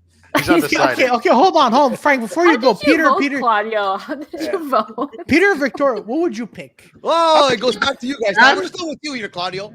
I picked the comedy. What the fuck? Yeah, There we go. comedy. All right, there we go. So no. You picked the wrestling because you can't decide. So No, you, listen. you go way up to Hollywood and you fucking do the wrestling. You know what, Peter? I think, Peter, you're gonna be Claudio's manager when he comes. Yeah, exactly. I mean, comedian. Sorry. I'll You're gonna fucking be a do- comedian. no, I'll be the manager in the wrestling ring. I mean, like, let me tell you something about Claudio. Claudio will take your vegetarian stuff and go way up into the crowd and fucking eat that mushroom top because he likes cock and he's fucking. Oh my God. Ladies and gentlemen, Peter and I are going to be wrestling at Cup St. Paul. There we go. Oh man, Frank. But hold on, Frank. So I know we keep saying before you go, but what's happening at 9:00? When are there going to be any guests on the Jofo podcast tonight? Tonight, there's not going to be any guests, but tomorrow night for us, Jofo In The Ring, Jeremy's going to be with Mike Patterson live at 9 p.m. Woo, that's cool. About main event wrestling. That their big event is happening this coming Friday, and Oh, DJ Dukes. We're all quiet around like Tuesday live stream 9 p.m. We got one at 8 p.m. on Wednesday for AEW Dynamite, and as well for Sunday, Extreme Rules WWE pay-per-view at 8 p.m. I'll be live as well. So lots of stuff going on this week, and That's sick. And I'll probably be at the wrestling show on Friday as well. For all right, perfect. All right. Shit, I'll be in the chats this time. Every time I finish the Dirty 4 Hours, like I'm almost doing stuff and then I come back. I'm like, oh fuck, Jofo's over. I'm like, no. I want to get to 1,000 subscribers on YouTube so I could do lives on my cell phone when I'm at these events. Oh, you can't do them. You can't do them on your. Go live. You can't go live on the phone unless you have 1,000. That's so stupid. No, that's unless I bring my laptop with me. But I could do that. You could do that. But I don't want to be that guy setting up a tripod and the lights and No, everything. that's true. Oh, don't worry, Frank. Don't worry, Frank. I'll be there with a baseball bat with barbed wires. And go, anyone who fucks with Frank. You ever thought of doing like a media thing, like almost like the Ariel Hawani with the UFC? That's why I'm buddy. Well, I'm rubbing shoulders with these guys at wrestling events, so that one day, if there is a spot for me to do that, why not? Because it's like radio or anything like a movie, a new movie. They go on Conan O'Brien when they have a new movie, right? So when people come to Montreal, I want them to think wrestling. I want them to think me right away, so that definitely, if they have something to say and promote, like Mike Patterson's doing for his event. Come on my show, no problem, you know. And you know how I am. I'll make some clips. I promote. You know what I mean? I'm a good promoter in that sense. I think I am. So I try to help. Definitely. I try to help the both sides. You know, I got to benefit myself too, and I like to benefit the guests as well. So if I could do that in the future, for sure, why not? But I'm getting the look from the guys here. I got to set up for these guys. All right. Okay. Thank you very much, Victoria, Peter, Claudio. Thank you. We're gonna do this again soon. Thanks, Frank. All right, peace, Frank. Claudio, anytime you tell me, I'm there. No problem. Thanks. All right, let's do it again. Guys. We'll do it again. Peace, Frank. Peace. So All right. So then, guys, this is watch awkwardly as Frank gets up and like. Or you can just remove his thing. That's what I'm doing. All right. Yeah, so Victoria.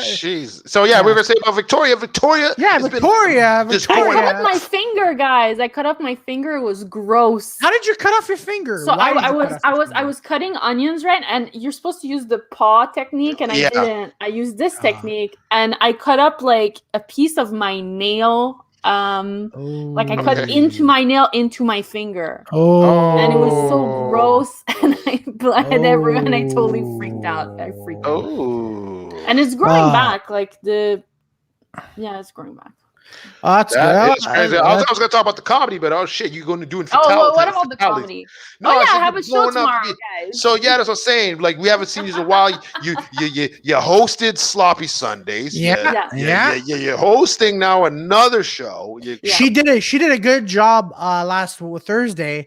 Because I will admit, for the Dirty Four, besides the festival, last Thursday was one of the.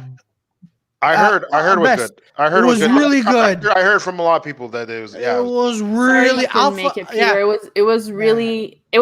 First of all, it was full. It was packed with people, so that's always a good start, right? Yeah. And then I'm happy. So many, like, strong comedians, and even like the new ones did well. Like Alessandro fucking killed. He roasted the fuck out of Claudio. Claudio was doing this thing where he clutches his chest, because he's laughing too hard. But the only thing is Alessandro didn't record because I know he didn't know. We're gonna have him again. That's okay. Yeah, we're gonna have him on again. We're gonna have him on again. I remember he was saying that. I'm like, dude, it does suck. Sometimes it sucks when you have your best set, you don't have the fucking camera on it. But I kind of I feel like it's a crutch because sometimes I'll be like, oh shit, I had a good set. Let me look at that and try to get the same feeling. No. Be in the moment, man. If you're not in the moment, you're like for sure. That's what. And plus, I told him, listen, nobody really records their very first set. And the first set is like you get your feet wet. Right? I mean, I tried. I think my buddy, a buddy of mine, recorded it, but he recorded like halfway or something. I didn't record my. Yeah, you're right. I didn't record my first few sets actually. I recorded my second set, but I was wearing a button shirt, and then my buttons came flying off. What the fuck? But to see you have it, you don't have it so you can watch it and work on your set. Your first set, you have it so you can watch it and be like, wow, I used to suck. Yeah, that's pretty much it. That's pretty much. I think it was Vance. I think it was Vance, who was saying it. He goes, whether you're doing comedy or a podcast, you have those recordings to see, oh man, like how you evolved, right? Yeah. So, which is true. I'll admit, like, if you guys saw me a few years ago, you've been like, man, I'd rather see Claudio jump off a fucking bridge than this. I don't think anybody has thoughts like this, Claudio. You know what, Peter? These are just my thoughts. All right, if you don't like them, my window. What, you're on a bridge? No. So Victoria, so Victoria, tell us about the new show tomorrow. Like how did you come up with it? What's the concept of the show? So Abby Stonehouse, who's already producing Get Fucked and Lawn Laughs, and Thompson, who's new on the scene, and I decided to start a show. It's going to be at the Diving Bell. It's called the Funny Juice Open Mic. Okay. And what we do is that we have like a bunch of really professional comedians that are like higher. They're funnier. I don't know how to say this. They're just better. They're better than us, you know? So we have those, and we have a bunch. We put them on, and then we have like newbies. So that way the pacing is right, and then it gives a chance for the newbies to try their new stuff and the pros to try their new stuff as well. So that's it should good. be really That's good. that's good. And you're it's doing like this- an actual venue. Like it's like there's a light guy, there's a sound guy, there's like a bar there. They serve popcorn. So it's do good. now I've been reading this really quick. So are there 2 showings or just one in one night? There's one. Well, so we're supposed to be every Tuesday, but so Okay. far like it's gonna be every Tuesday starting in November. Okay. But for now it's like we have it tomorrow, Once, then yeah. after that it's the 10th of October. Okay, That's good, okay. good, That's good, okay. good. Yeah, I should be. Hopefully, I should be good for it. Like, I'm trying to line up all my shows when I get I'm getting my second vaccine this week, so I'm trying to line up all my shows and I definitely want to do. Yeah, I definitely want to do. I want to do as much shows as possible. I was supposed to do. See, now I'm hearing. I was supposed to do a show in Ottawa actually last week, and I was like, oh, I'm not second vax, but I found out I think I could go. Yeah, but no, it's a bit tricky You because don't have your second vaccine. yeah, now? yeah. I was talking And about in it with Ottawa, they let you go. no, But that's doesn't it. work That's that it. way. In my head, I'm like, I think it should be good. Like someone was telling me, like, in my head, I was like, no, it shouldn't be good. But then someone was telling me, no, you would have been allowed, and I was like, really? Well, because I was talking about it with Lou Siciliano Rajata on Thursday and Saturday. He was saying it. He goes. There are certain parts in Ottawa and Toronto where that's allowed, but they have the rules of you have to stand outside.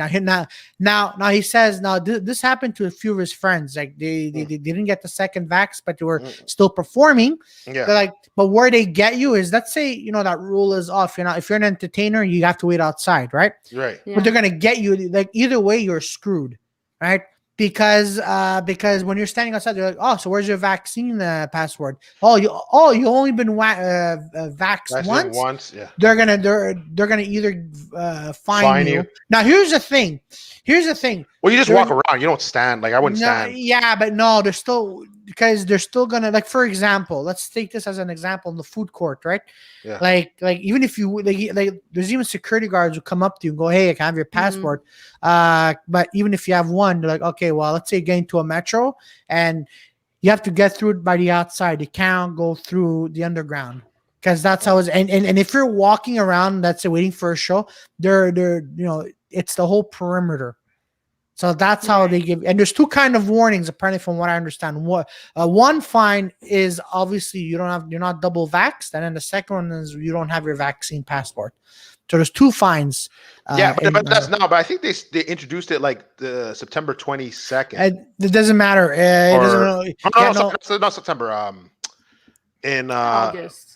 August or something. No, I can't remember when it is. It's later than Quebec's. I can't remember when they introduced. Yeah, but still, no, September. Sorry, 18th or something like that, I think they're introducing it. But from what I've been told by Luciano, he goes, it's on the 18th. There's no, like, how many grace periods do we have? Like 10? No, 15? but we started first. First. Yeah. I think they're just doing their thing, and then they're doing their grace period. No, they don't have a grace period. Oh, they don't have it? Okay. No. Well, I mean, that's what I've been told. So I'm like, maybe he's right. Maybe he's right.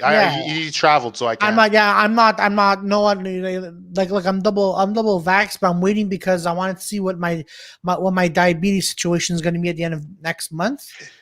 But, no. Everybody's getting fucked. Like there's some other people that like other comedians. I won't mention any names, but like he's like straight. Like he doesn't even know if he could take the vaccine, and he's like in limbo. He's like in limbo. So he's like he doesn't know if he could take the vaccine health wise. No, he can't. He can't at this point. If for what he has, he can't.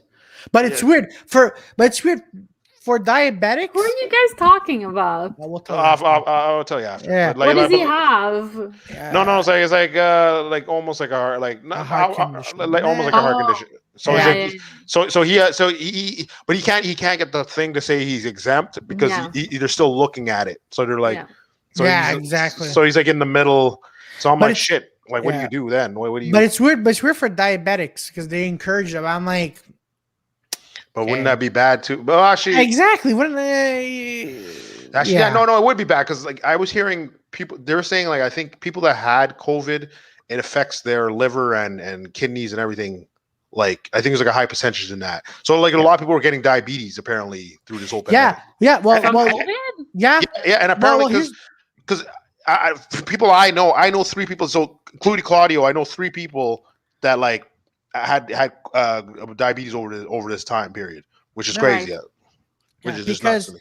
because here's the thing, right? Because Jess, what's up, Jess? Yes. no, Mr. Handsome, Claudio, Peter, and Victoria are the best. Oh, thank you, We love you, Jess. Jess. You're We the love best. you. You're the best, Jess. You're Yeah, the you- best. You're the best. best.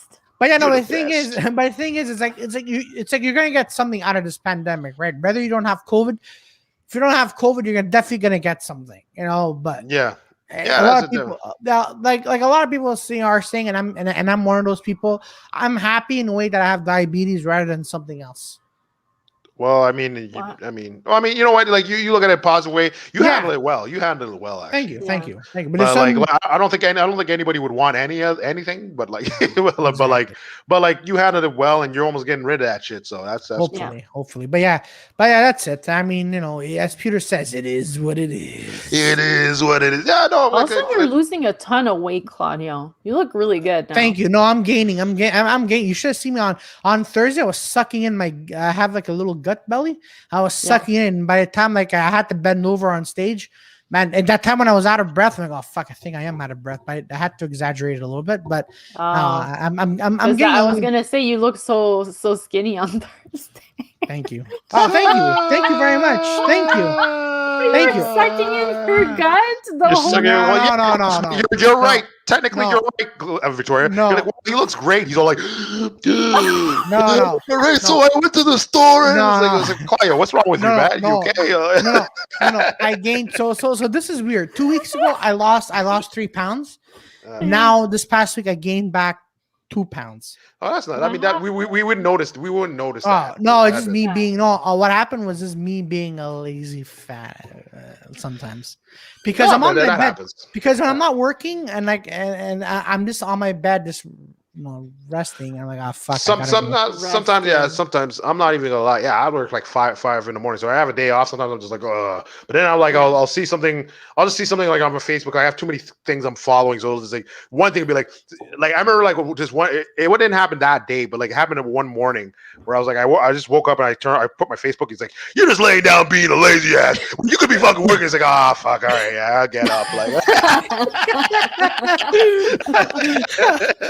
you a fat ass. Like, get your ass up.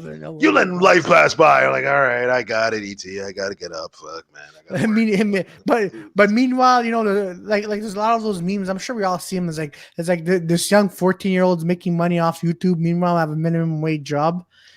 No, but that's true though. No, I mean, even though I like we should go into different avenues. People are making like you see comedians on TikTok, like wherever the eyes are, we should be doing like making money online. Like I shouldn't have to wake up 5 a.m. to go to work. That makes no sense. Oh yeah, I do, dude. I'm you know what? I'm with you. I got a job interview being a janitor.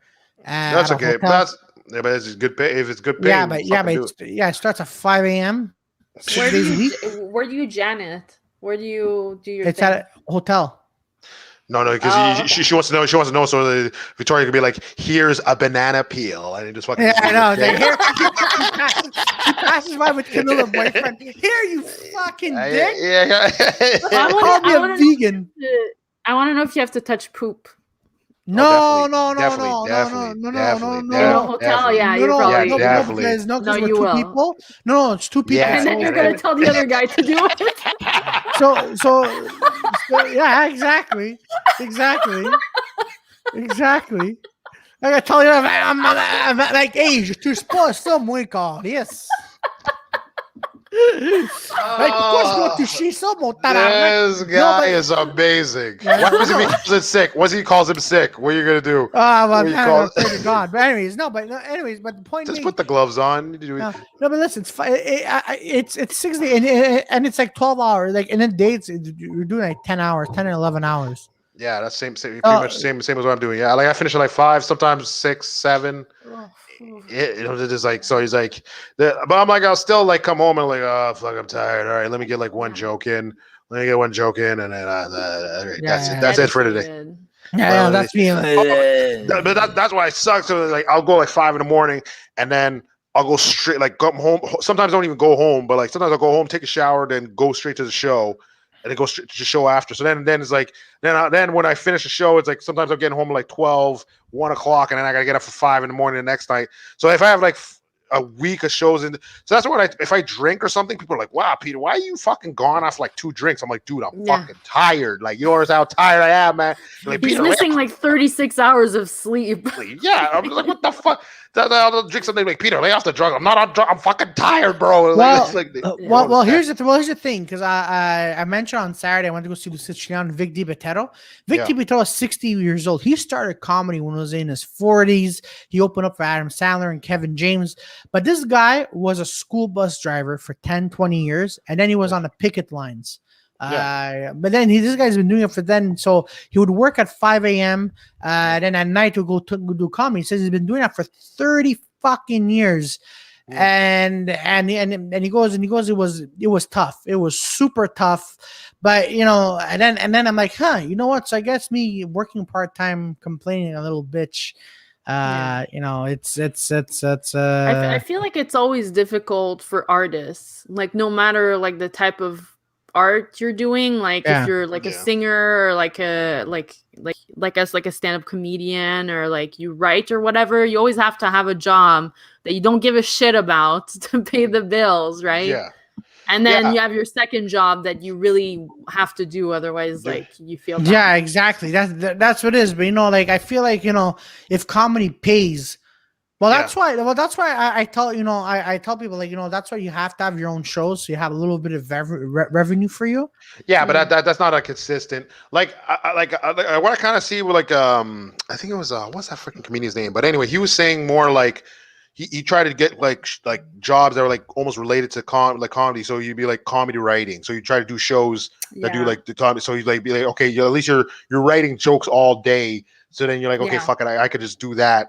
But it's hard here because it's like I'm pretty sure if you go to the States and you like try to do a Netflix show, fine, or a French show or whatever, and try to do it. But like in the States, you got like pure shows that like need writers, so they're like fucking Exactly. Here it's like what you got? You got Bessie Foutre ma tante partie 1 2. I don't know. I don't even know. I don't even know what you're talking about. I'm like, no. Bessie ma tante part 2? Is that like a porn? Yeah, Bessie Foutre ma tante partie 1 2. Foot in your tongue? Are you reading that right now from your desk? I mean, right. Do you have the movie? Do you have the DVD in front of No, I don't have the movie. It's on porn. It's got the Blu-ray. It's on the Blu-ray. Bessie Foutre ma tante partie Claudio has a credit on there. Claudia has a credit on there. Yeah. I wrote to put it in here. That's just. Peter, did you see my message about Joe White? Who the this you guys guy. know Joe White. I don't have my phone on. I don't have my phone on me. Peter, it's okay. I have it here. You guys should interview. What does he do for a living? What is he? He's a comedian. Sell him to us, Jess. Sell him. Come on. He's a comedian from Perth, and he has the same birthday as Jess, so that must mean he's funny.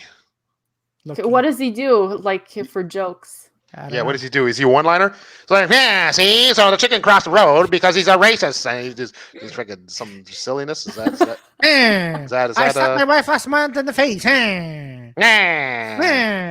Well, was it? I remember I was looking up like Norm jokes. And then actually no, I'm mixing it up with Stephen Wright actually. God damn it, Peter. Yeah, I don't know. I have the Stephen Wright joke that's like I'm loving that joke, and I'm like I take that joke. I'm like, okay, I need to do something with this. But like, it was like it's simple, it's stupid. It goes. He goes, yeah. So I got a pack of powdered water. I don't know what to add. You got it, Victoria? Yeah, I got it. Yeah, but I like that. Like, I like the simplicity of it. That makes it just makes me makes me laugh. So I'm like, I'm not trying to sound kind of like a Norm joke, honestly. Yeah, it's just like, but they have the same thing. Yeah, they have the same like thing, but I'm like same flavor. Norm, because to me, like I like Norm stand up, but like I like more his rebuttals with the crowd, and then like, but I like his jokes. I think what was the joke I was saying today where he's like, no, that was our OJ joke.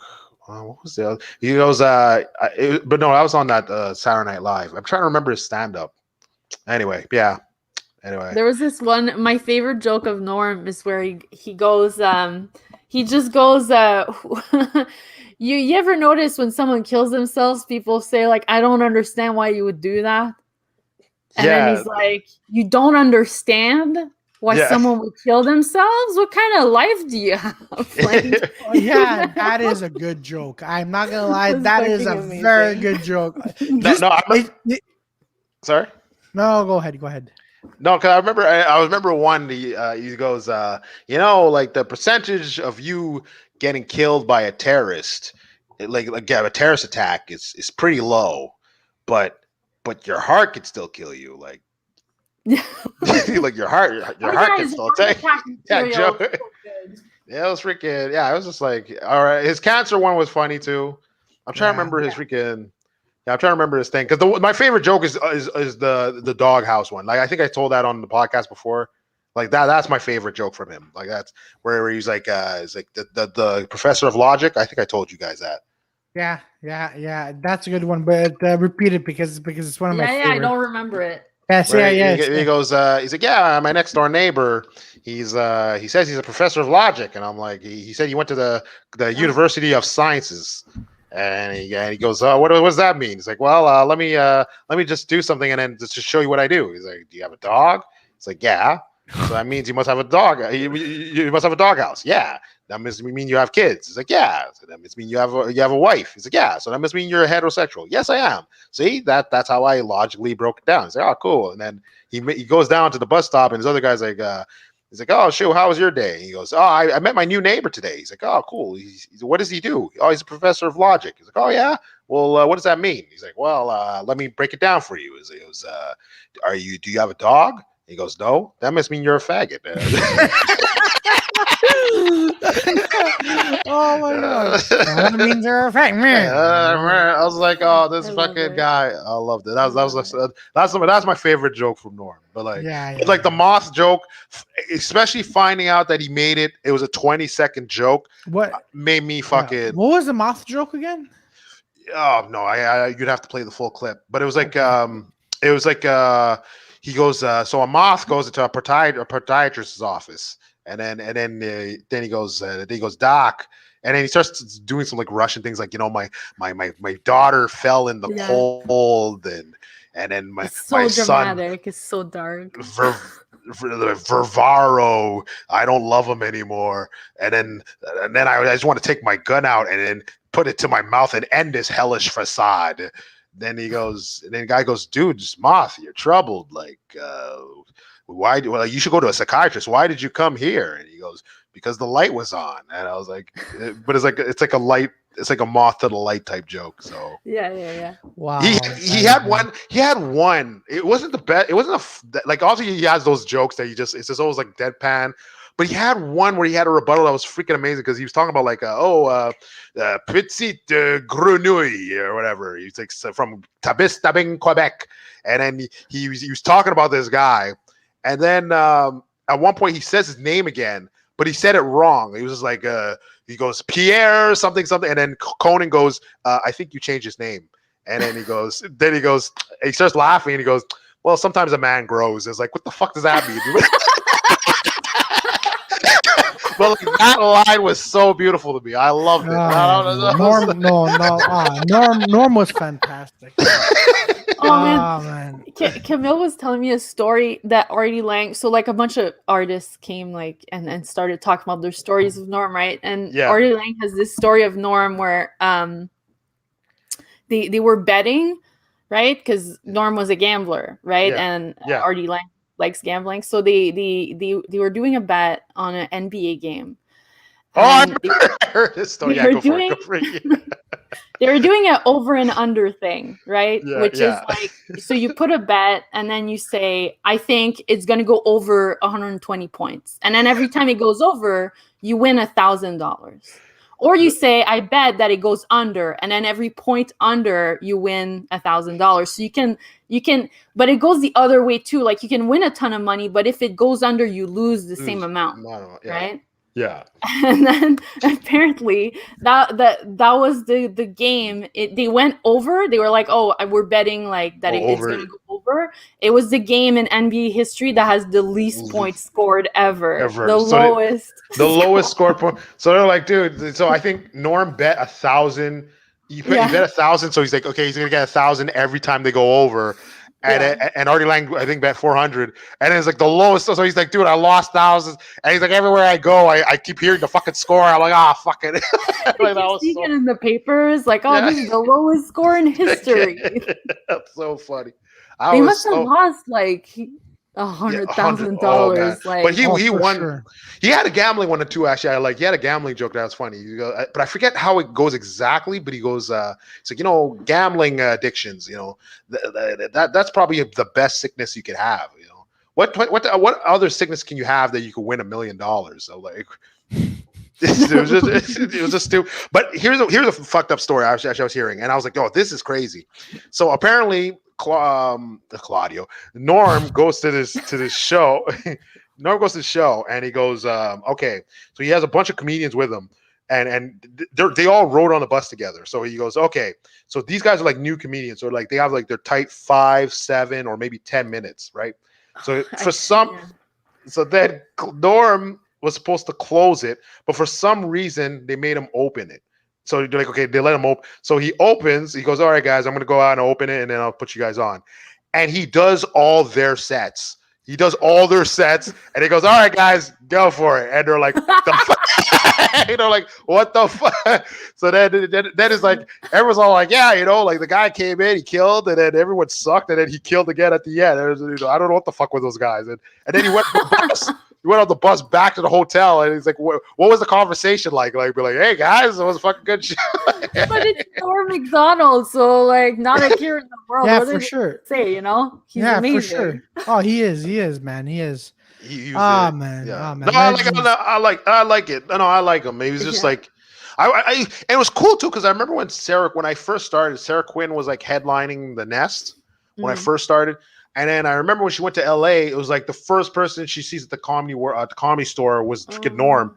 Like she sees Norm, and I'm like, oh, dude, Norm seemed like a cool dude that just like chilled with everybody. Yeah. So I was like, fuck it. I'm like, dude, when I get to that point, when I go to the comedy store, I just want to if I see this guy, be fucking cool, man. It would be fucking sick because I remember from like sitcoms, it was weird because I remember just before he passed away, I was looking up like news radio.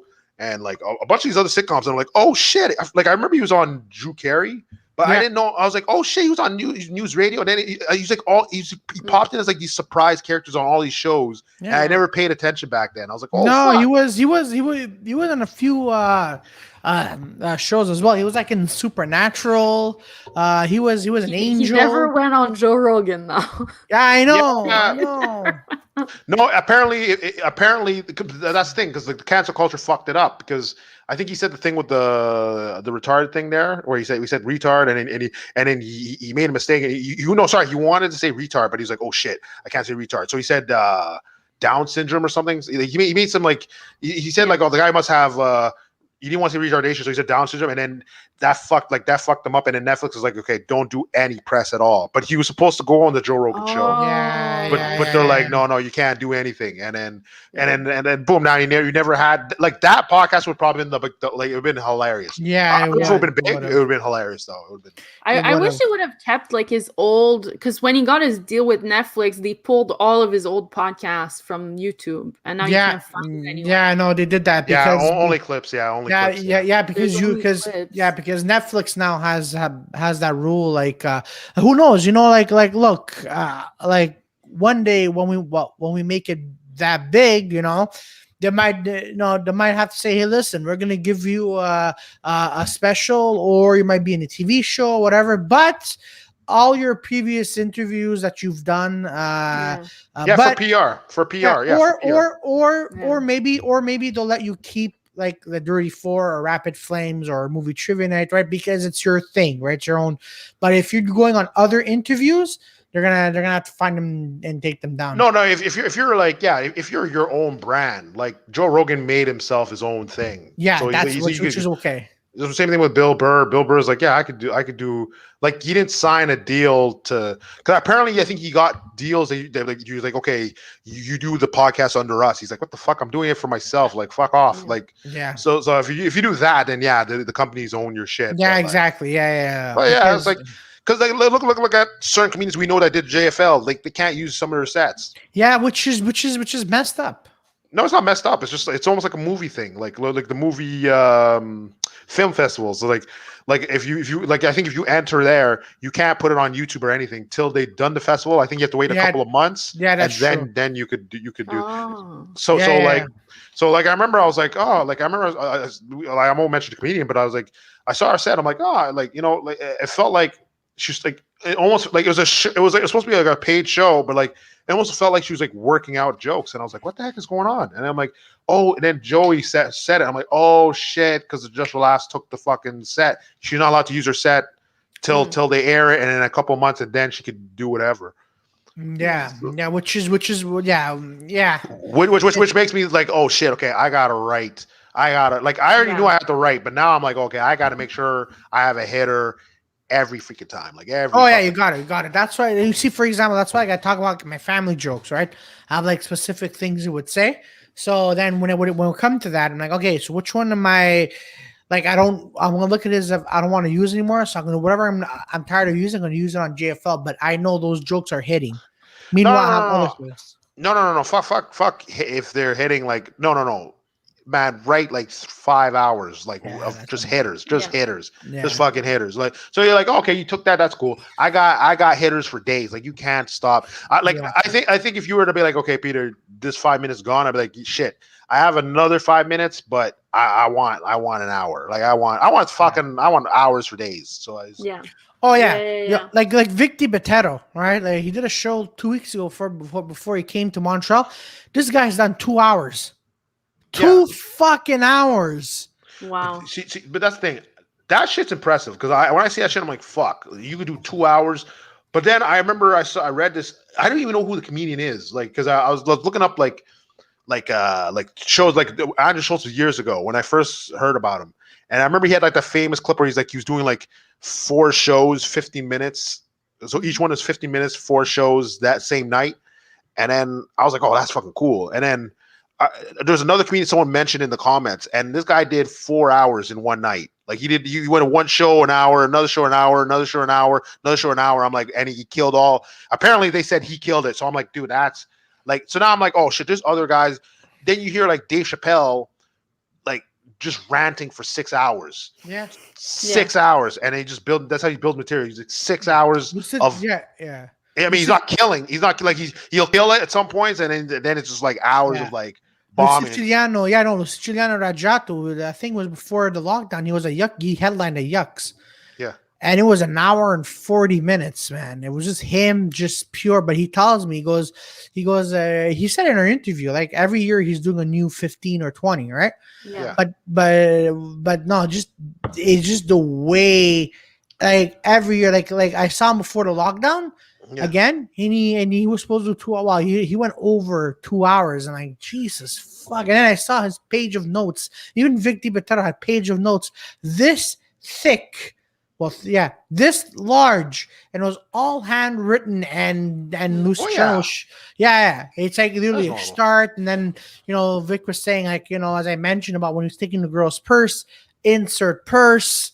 Norm, it's like Norm thing. That's cool.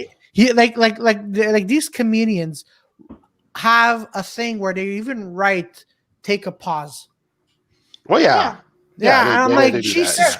I feel like a lot of like newbies, or maybe people watching, they think like, oh, this is all like off the cuff, right? It's really not. It's been done, like, and we sometimes we see like headliners in town that come and do like multiple shows every week, and every time they do the same mess up at the same time and the same joke, and they pretend like it was a quirky mistake and stuff. Like, everything is written down. Everything. But some people do wing it. Like, some people, and that's different styles. That's like, some people I know for sure. Like, but like, they're winging it.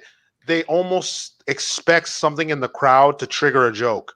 So they're like, so as soon as they trigger it, they're like, oh, I got a joke for that situation. Oh, I got a joke for that situation. But like the thing I like, the one thing I would say, like when Norm, it was like in the beginning of the pandemic when I really started watching him, like you got people that like bomb and it's like whatever. Norm will purposely bomb and love it there. He just stay there, and that's why I kind of like not giving a fuck. Like he truly not gave a fuck. Like that's. Like, I remember I think Joe Rogan. He was on Joe Rogan podcast. I think it was like I forget who was saying it, but apparently like he was smoking weed with everybody, and he goes and like they're just like okay, maybe Norm's going on later. He's like he's just smoking weed. Is they just talking? All right, guys, I got to go up, and he just goes on stage. You're like, what the fuck, dude? You didn't warm up or nothing. Like you just fucking went on. Like what the fuck? Yeah. Like, oh yeah, no, for sure. For that takes guts and talents, like I'm like just watching those comedians. Like this is fucking. But then sorry.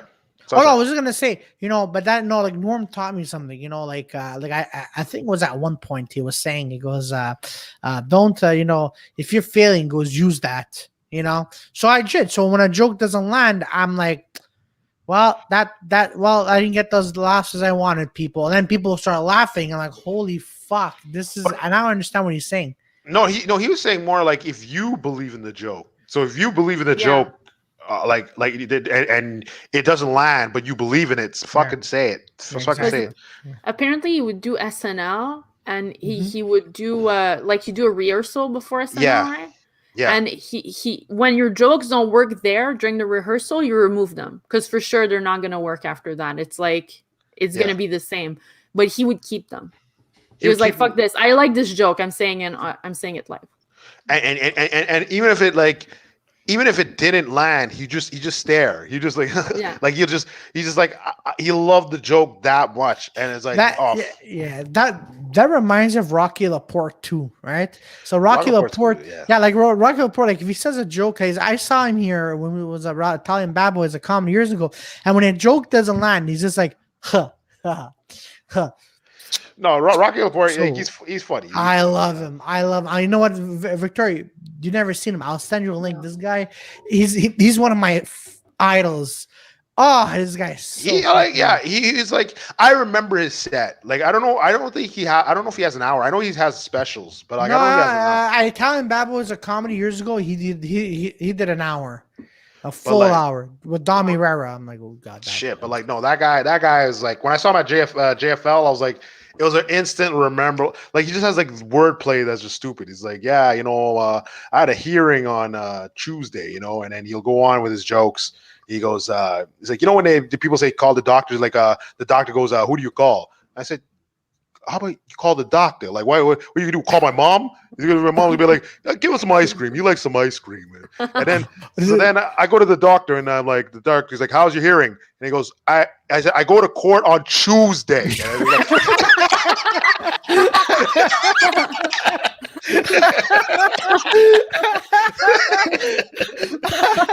Oh my god!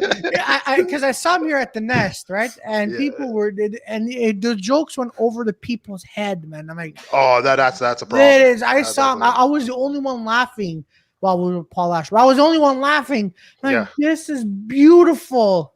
Yeah. But that's reading the room. You have to read the room. Like you gotta. But I get it. No, there's certain jokes where I'm like I'll before I used to hit it, and I'm thinking like, oh, okay, if this happens, then I'll do this, and I'm like, I'm not experienced enough to fucking handle this shit. Oh yeah, no, I'm just gonna go do my stuff, and like people like it, they like it. No, I'll read the room. And like at that point, I'm like, okay, I want to like just start talking to people, and that's why I kind of like with the podcast because like I know it's like we'll talk, or we'll just get little things, and then we'll have like a rebuttal or a joke or something that connects to the. So I'm like, you know what, I got to start doing that more on stage, or just like I gotta. Because sometimes I'll be like, all right, trying to prepare to go on stage. Where I'm like, you know what? When the person's talking to the crowd, I should be listening in and fuck it, and then already like coming up with a joke that they're already familiar with. Yeah. Well, that's why for me, hosting is kind of like that, right? Like Victoria Peter, you may disagree with me, but that's like hosting for me is like, you get the crowd going and but then at the same time, if you see something like, I don't know, you try to make, or if a comedian bombs, you're gonna have to try and think of something quick and clever and twisty to bring down. You have your set for that. Like if you have your banger jokes, you have your banger jokes. But then if it was really bad, then I'd be like, okay, I'll just bust my jokes. Yeah. But I'm not a good host. Like I don't know what not to yet. really. Not yet. Good host. Yeah, Peter, you're a good host. You're a good host, Peter. Because when I was thinking about it, I'm like, yeah, like when I was thinking about when I was hosting, I'm like, you know what? No, I'm just doing my set. Like I'm more of a stand-up pure. Like I try to be a stand-up purist. Like I just that's all I want to do. Like I want to just do my set. And then I'll talk with the crowd or something like that. I'll have fun. But when I see like Amber or like Renzo Washington, that's crazy though. I still can't. Like I've just started being able to talk to the crowd as an entity, but them they pick out like a person and they that's true. They riff. Like the only thing I'm able to do, and this is maybe cliches, like on Thursday there was this couple, right? So when I do my threesome joke, that's what I could do, but I'm not at Amber or Chris's level. I'm like, holy shit, you guys get to be like, I'm just like, oh, so is anybody here in a relationship? And I'll talk to them, but I'm not riffing. I'm just talking to them. Then I'll go into my routine set, which is that's how it starts, right? Get comfortable doing that, and exactly. Because like I remember, I won't mention it. I'll tell the comedian's name after, but he was telling me like he killed his set. Like I heard a bit of it, and I heard the cheering and the whistling and everything at the end. I was like, okay, you killed it. And he goes, yeah, the only one that matched up with me was Amber. Because but Amber was just riffing for 10 minutes. I'm like, dude, he's riffing for 10 minutes. Like, dude, that's and he's getting the same level. Like, you don't understand how skill that's ridiculous skill right there. That's like even if you riff for if you did 5 minutes, some people can't even do 5 minutes. And this guy's just like thinking up a new thing for 10 minutes. It's like, dude, that's crazy. That's fucking. That's fucking. But that's why when I compare it, when I see like how they host, even if it's like Renzel has like his set, but like he could still like riff off of everybody's thing. And then Amber, we all seen Amber just like you'll see something and he already has a joke for it. Wasim. I remember we were at the Giggles. The Giggles Dump. Yeah. The Giggle Dump. Yeah, me Victoria. He just riffed. He just riffed. The whole time. He just the entire time. The entire time. No, but he just like, oh, you're from this, and and that one thing I like about it is that I guess he's so well, like he knows geography well, he knows the history of certain places. So he'll hear like, oh, this guy's from this guy from this way. He's like, okay, and then he'll have like a joke that rounds everything together.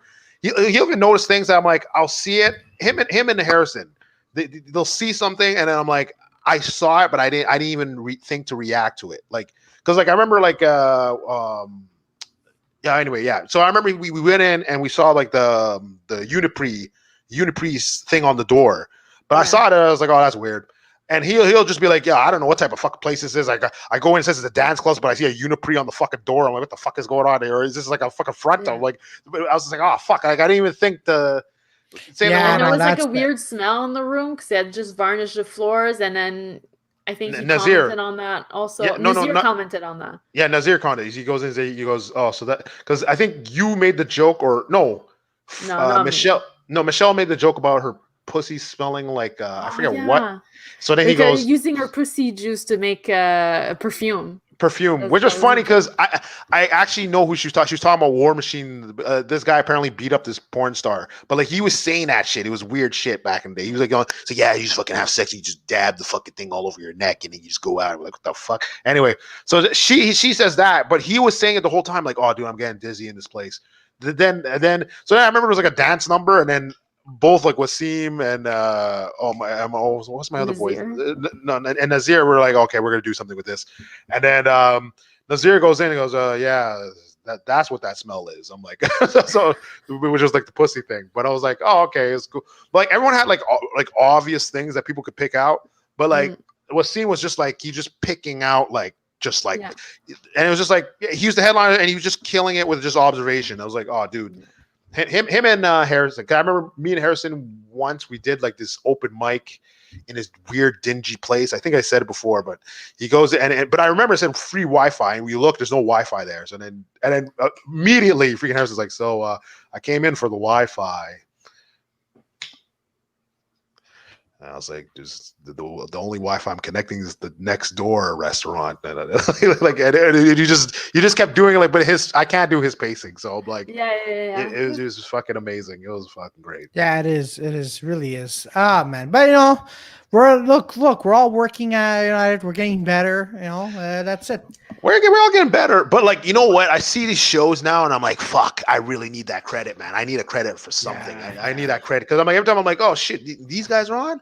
I'm like, they're funny, but like, what do they all have in common? I'm like, oh, they got that fucking credit. Like exactly. the credit brings in that number. Yeah, exactly.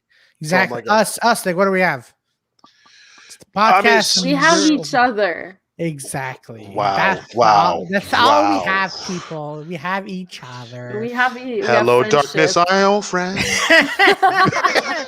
Oh, man. But no, anyways, so you guys want to end it here, or you want to keep going? I gotta go. One action happening. Yeah, let's do it. All right, ciao. All right, so Victoria, you got your show tomorrow, and you got the Nest on Wednesday and Thursday. You got Ben Cardilli guest hosting. Peter is going to be in the dark until he could see lights. And then tomorrow night, I'm going to be at La Marche Côté. I'm doing my show, my stand-up 100% in French. Yeah. Wednesday, I'm doing Sid's show. Thursday, we're doing the Dirty Four. And then on Friday, Offbeat, Johnson Goddard is going to host it. And Victoria, you even have a show on Friday. Yeah, I'm going to be at Hurley's. Yeah, with Eva and Joey Elias. Oh, nice. Pat Hickey is going to be there. Pat Hickey. Oh, that's cool. Yeah, I've only heard the name once or twice. Yeah, nice. Yeah, see, you're killing he's the game. Play. Yeah, you're killing the game. You're killing the game. Yeah. No, I'm trying to line up some shows for October. Now, I have some show lined up for October, but I'm like, oh shit, I have to see if this vaccine. How fast did you guys get the vaccine thing? The next day. The day of. The same day. The QR code is the same. Same day. The short code, but like the vaccine passport. The same day, but the thing, because the vaccine passport is just your QR code. Yeah, it's just a place to keep your QR code. Yeah, exactly. You don't have to have. Yeah, but the thing is, it says on red that you're not fully immune yet, right? Yeah. Because you have to wait 2 weeks. Yeah. After your second vaccine. But then when you get your second vaccine, you're gonna be okay. You don't have to download the app. As long as you take a picture of your QR code, you save it in your galleries or your PDF folder. Or what I do is I keep it on my phone, and then I always bring the QR papers with me. So in case my phone is dead, I always keep it in my pocket, and boom, they scan it there. That's true. So I could do that and it'll be fine, or most likely it'll read. Will it read like I'm not fully immune? No, it'll be fine because a lot of places they're just like, oh, you have a QR code, come right in. Yeah, exactly. You have to double check because the one when it happened to me, the guy was an idiot. But other places they're gonna be they're gonna be pros. They're gonna do their job. They know what you're doing. Yeah. Okay. Well, I'm gonna see. I'm gonna see if what works. What doesn't. If not, like I know, I think if I'm fully immune, I guess would be October, like 4th, 5th, or 7th, or I don't remember when. This all. Man, this must be torture for you. Yeah. It pissed me off. I mean, there's shows I could do, but I'm like, fuck it. I'm like, let me just write, do some other stuff. Yeah. Yeah. But I want to hit the ground running in the moment. You will, man. Don't worry. All right, ladies and gentlemen. So we're gonna be so come and check us out Thursday night.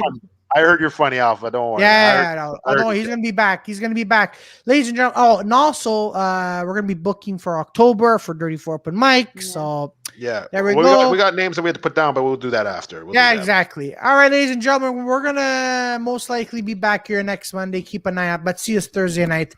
Have yourselves a good night. Every Thursday night. Ciao. Yeah. All right. Bye, everybody. Bye, everyone.